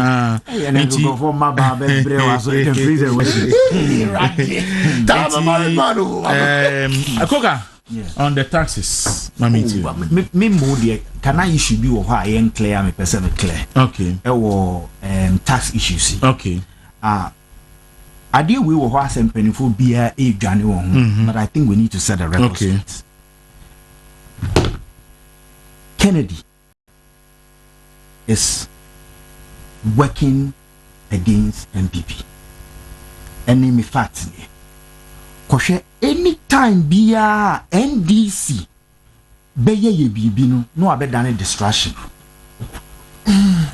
Enra one video na epi na boss akọ ye biase a or kasam. There is a clear way say ma obi anya den ma obi an campaigning and oye the same person tia sa letter no so buy time of visiting Kumasi a no mukura banner yatro Ken 2028. I think elections na fair internal elections no yebeko obi abenyo but usha normal Ken no is always to protect the NDC more than the MPP. One, levy in sensem normal akoso no. Ken abua ma NDC enya diversion. Ama there is internal cohesion. Ye ko am ye jaima aban no de so oye no oye. Why this? Mika de bia say obeti big men enemetua we school fees enemetua we. So if you think a distraction, don't follow the distraction. So we have to discuss the tax and let Ghanaians know Ghana what's happening. MPP for Adina Basu say, yeah, forget that distraction and remain focused and prepare for the demonstration on the hardship na ebanos. Udo MPP a me tie me ka de bia say uhwe Brian uhwe Kennedy party aboa om but me ka de bia say me pese me hunu the young omunche me 10 people are they have invested in Yebeka said they are their young self in Tufa Brian ni young self oye mebunu Ofa Kennedy me pese me hu then Ubeka said you have invested in society but when you nemo girlfriends nemo nanfo benefited in the party yeah chame da we hu say Brian ana Kennedy babi demonstration ana bie na yeko akofa na obi ko akofa ba koka ukasa dia me pese make point se ubeba be ka kire mebunu se ye didi agya omo na you are the ma ndipa unsada bo kese mu no they are not being fair to the party. You see, I'm saying this because Honorable Brian Champon, I don't think waka bibi ana waye bibi the party needing back into disrepute. Yeah. I've not seen him done any. In fact, for a very long time, Brian Aye politics. I've not seen Brian Champon say, "Oh, ye BB," to drag MPP party in the mud. So look, maybe to was the be I make say send DC for ya na enya when the nim na catch and say NDC for munya isimu and can say politicians. And nipa born 17 years today, Brian Champon any BBR to drag the party's name into disrepute. I will plead with you, say, take him out. No, your platforms. Yeah. Say, utia obi school fees. And now boa obi. Ne ebe ye. Say, o de be kaina. Hey, ni yesu ye be kai how the party helped you. That is where I'm coming from. They are on platforms as screenshotter. Ye roasting Crawford said because they are not supporting Obi candidature because wabua oni patrol school. Anything Americans are saying, but they say dear Ken a distraction to our party. She say baby a dinner. See a facing off NDC with the new levy now. Levy go, levy come, and the pain that levy is going to happen. Dear Kosu the oil marketing companies I see a focus on. Why do you go for a funeral and go that tangent to make the government have a leeway of doing things? Because you're not social media, your WhatsApp groups. Why? Young train, let me tell you. Omwa party, any delegates able vote afano. In fact, as you go through process, near certain strategies, exchanging systems, more of re-strategizing. A lot of people might even move out of the delegates. Process. Then the process to elect will come. Finding ways to unite our base and stop this attack. Say, baby, I'm nobody can tell me, say, Felix. No manner oyen saw the wound to me or the Brian. Ken had a platformer could be to me a catch and a banner say unyai or say oyen ne special operations and they be a mekasa when they say special it means you take direct instructions from the person who gives you and he say ne boss namsa way no so namsa way nobody can tell me say a coincidence a well orchestrated plan and yen focusing on building our party and working to ensure that the NDs who has got nothing to offer no omo be ye adwuma no. All right, Coca, Coca, a member of the Coca, member of the communication team, yeah. And Coca and a mathematics dental commission and can Charles Mustafa and so okay. All right, no problem. And obey observer. And akas manaka krebi na yebe sorry ye jumedi so how you went to me radio 95.9 any movement television so kumi so there are a lot of issues so taxi we free on one in fact one thing I can say and nurses for a withdraw on total service even though National Labour Commission court no almost say omunye hu bibia so OPD emergency any ward nyina o ma redraw nyina from today nyina ho and any other issue yes yes say me no one na efidie so na ye kan asem cross all the propaganda eba ban mu a the reality on the ground will expose you.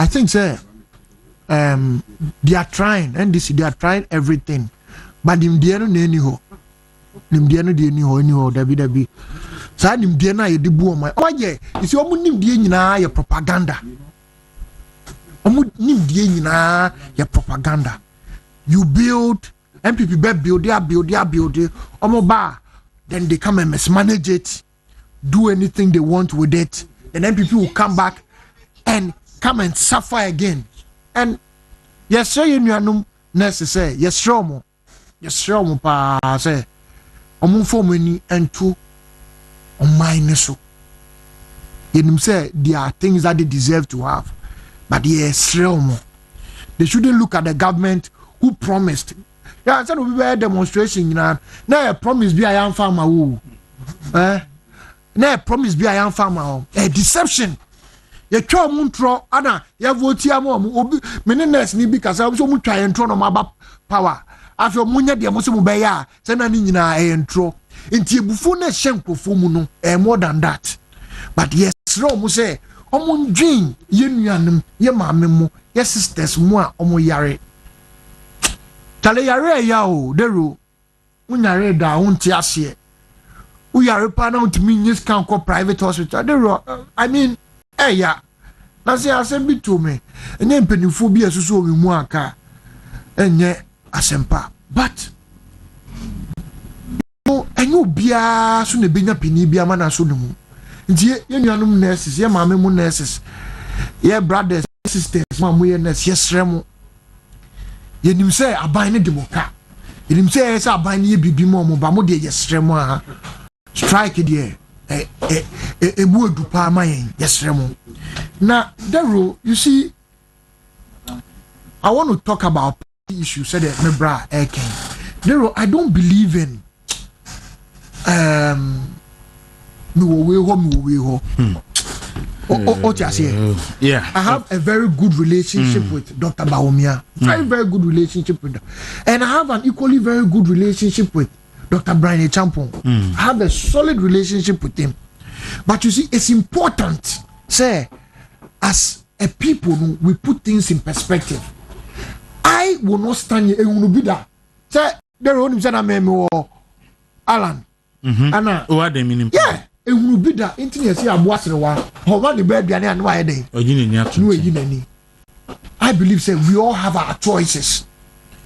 Ye nyina ye will be opese odi but say ye mpenifo no omwankasa if they don't conduct themselves well we will follow their footsteps. There, I don't know if you are getting what I'm saying. Say ne who say me makojina baby na the room di watema who say who penny watema who say minim say mo penny bi to me wo machi ana me dey yes ah I'm telling you who say mo penny bi to me e wo machi into the front liners the flag bearer hopeful but your yen hwe ye ka say ye the most important thing I say what the back of our mind is say Dawuro say ne Dr. Bawumia winia he Dr. Bawumia understand say he needs scan he needs Dr. Brian Champon. So Brian Champon every year he knows he needs Dr. Baumia. Second Winia, he knows he needs Dr. Baumia. We need each other as a party. And as I'm making, I learned it from Honorable Napo in Komobi Onimidi. Or say the party should not be focused on building the individual. We should be focused, and the individual as a flag bearer. We should be focused on building the party. It's about the party, the new patriotic party. Obo Kena yeso edeni, or MPP ni. Obo Baumia yeso MPP ni. Obo Brian Champo MP. Obo Adenta Kumia MPP ni. So how can a house divided against itself stand? Into a pity for your. Please be measured. At times obi kasa, wakase ko. You know who you are. Patrol. Speak your message. It's about your message you want to give to the people. Adia me catch kuka say maninye no na wo yi nipa boninsi enye tudin me ba cho omo ayati omudin so mbe contest bi but what say Dr. Duchum wakasa ti obi maintain what say Brian Champion wakasa ti obi me ba what say Bawumia wakasa ti obi to bo ase Patribo amakra ndia baby what say wakasa ti obi oni pa wakasa ti obi no boni di na ka che ne say papa ade a wo yi ebe say party ni ti giant what is it we are na obia you see we have to call people out there matter the all you see en fact you en fact fra obia na en fact fra ni pam obia ka say sa no mu nyina ye because obia enye sa obia enye sa na no no ba champion video ba o ka page no ka igbe no ka say but you see obi ono so MPP ni what the sika enye na ho odin aboa party no for so many years of course obetimi aso na ho odin ahwe bibia nsi ni kwan and I think say formidable force obetimi aye but he can do that without maligning without maligning anybody what you say obia betimi win you can and only asema make say there we can make our case for me say state what you want to do for the people there the first time I'm contesting wadenta with Boabian Samoa. There in some manner wo Boabian Samoa hono. Even to the extent of research. Yakwa in Kofoka Jem say, you remember? Kaso yese. Now so you see, you are building a party for the future. And an image for yourself. Inti sa adiena enemetwa no minim say that will be the betame. Because nipa bia ho e wo den so. Say the obi ntimi fa no phone ma na yire no me metimi de me phone ma me yire. Anna obo kasa bia no obo koka gutie. There ka me point wo so. I don't know na kasa. O kasa bia no obo koka gutie. Me point wo. And I was God in here na kasa only God. God in kasa. So then we are the same am say penifo no. Go and state your case. And I want some who can let it lift up the party people so we can do it without killing ourselves. We need politics is about numbers. I don't need to destroy you to become big. No, I don't need to destroy you to become big. Do I? Make want somebody and America here. The Bible says God resists the humble but gives grace. God resists the proud but gives grace to the humble. Let's be humble in our dealings. Okay. And God himself will lift us up. May I say, some Mustafa ka song kasa. Until the was also the film. Until I share. Me tia for Coca. Hard office. This guy hard office. No size point of question.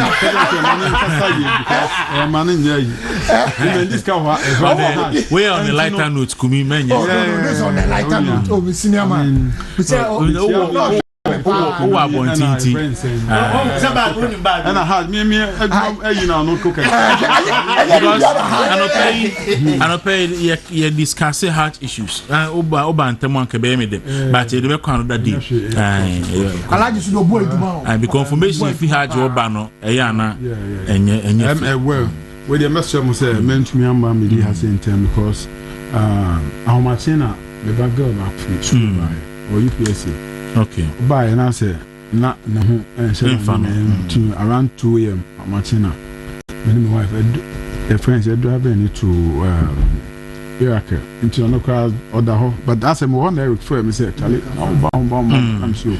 mamenye fast me yes me sim na nsusu sha se to na answer na make some medical tia ekwe awo Ireland nya makuma mu chocho chambo kana homa na ho tin na Dawuro na sew am se me bai na me nua mi edikan akasa deda na na mbese mte because obia se na kukakan ya kumisu kan no party ni dey na MPP for but am se kunya beto a obia pre ekọ one side kuka on the side kumi on the side also was am so on the side them say na kuka cuz na ka bibi about Felix ntina me hu Felix on kan later am say no say Alex Tete Alex okay Felix one yes okay Alex Tete na ka bibi say na honorable Ken say Alex Tete ni operations well, I'm not sure because me captain ntina I think say me corrected that side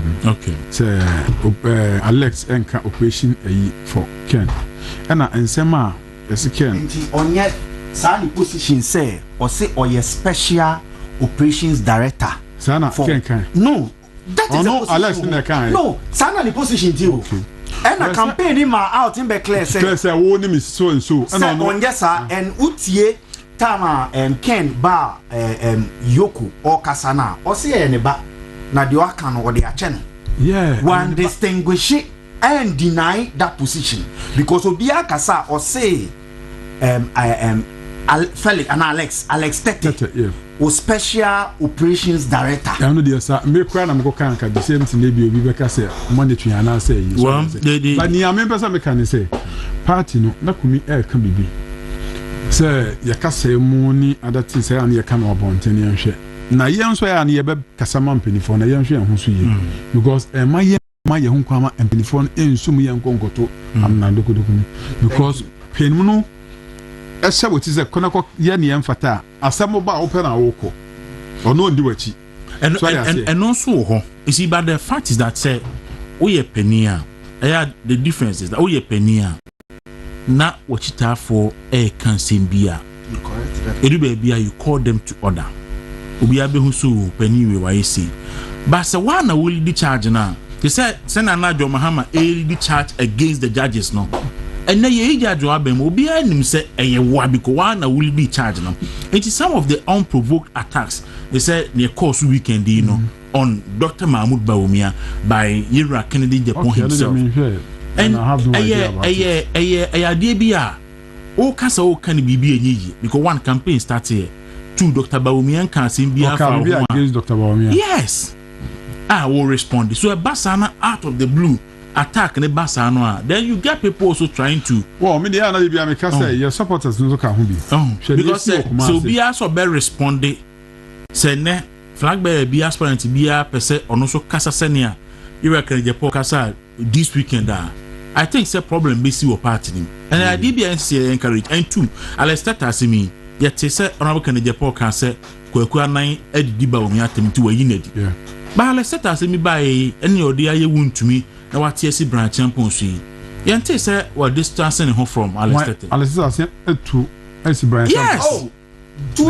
two interviews also branch champion akwa discuss ko yankoko na system afasika no and all that yes no me bet na ha emma metwa entro bia so they say nyame nim no men ka ho asa no but from your question you have no idea about it and no not Brian minister okay are you getting it yes so he gets them all can put not Brian minister but so the facts are wrong even if or a minister even if so a disika must it take an MPP member to do this you see but anyahwe enti na make say Kwaku na tena radio so keke ana TV so eno cassette Bawumia ni yi na didi a then adia Alex Tete ye no say honorable kan Japan eka bibi se wan ka bibi dia then na nkrofo na man nkrofo na mo say ono so atachiri anasa dem once about what campaign in Gweno there is always an image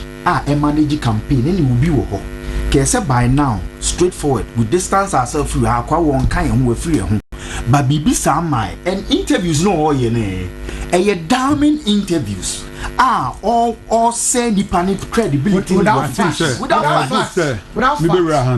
Yes. So they are say and nyamo bi wo ho a so uni ma wontumi and debate no anka bibi emfa ho ntino as you are saying me ankasa me kwa koye me investigation etie nyama abeba say bi a metie videos ni bi na senya obekanafa otina me ba betia na me kasa me hu kwa me fa so address na fa by say me kasa me kwa akoka bibi a things me true okay miti madam ase ba me de me no ene those issues na me share na me yes ene me nka ho asem for some reasons ba ne me kan say one year say ebasa na nkrofo sha so be responding in a certain way obi so be respond no be responding na say that be na e create problem in the party sabre ya dum so tax abe san kan pipi nyina marshal forces na ye dey fight me say any mobile money naturally me ayetem no me say na nya woni yesi eyi na fi so esa be ni nyina ye kan hodi ye bu na ye fight the NDC government no now we are coming back home and we are fighting among ourselves. And that is not helping.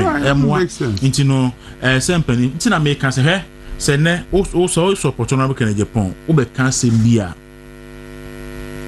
and hard in bibre to say on American Japan no abeka anaba umia no abeka say ejita for no dey o hwepa obun say abre alan and na kufu ado contest near dino they themselves they never spoke against each other.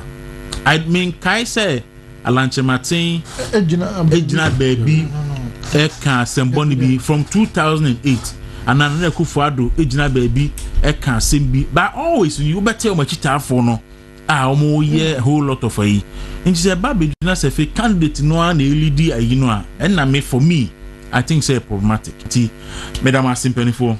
Nyame ema nyina hode because now yare doctor nurse for strike use call private yes I want me free banu amuzo nya juma 6800 okay and the obetia 6800 and she say o yare a na so we scar be cost 6800 ni dia and 2 days no Madam Asim Nyankopon ama e be san no ahia nyame adoma ochena on movement in the morning midi edi Kwaku Dawuro moti kokanka moti adeta commission kana mate Mustafa Alhaji Mustafa na Charles me who say udin Charles ne kan no okay so oye Asante Kremu ana okay all right so that's it enti enua Mustafa so na Martin kan na Chris Jokweku na lead production no enem Asante Eric Martin di Makukene akala enu nyina ene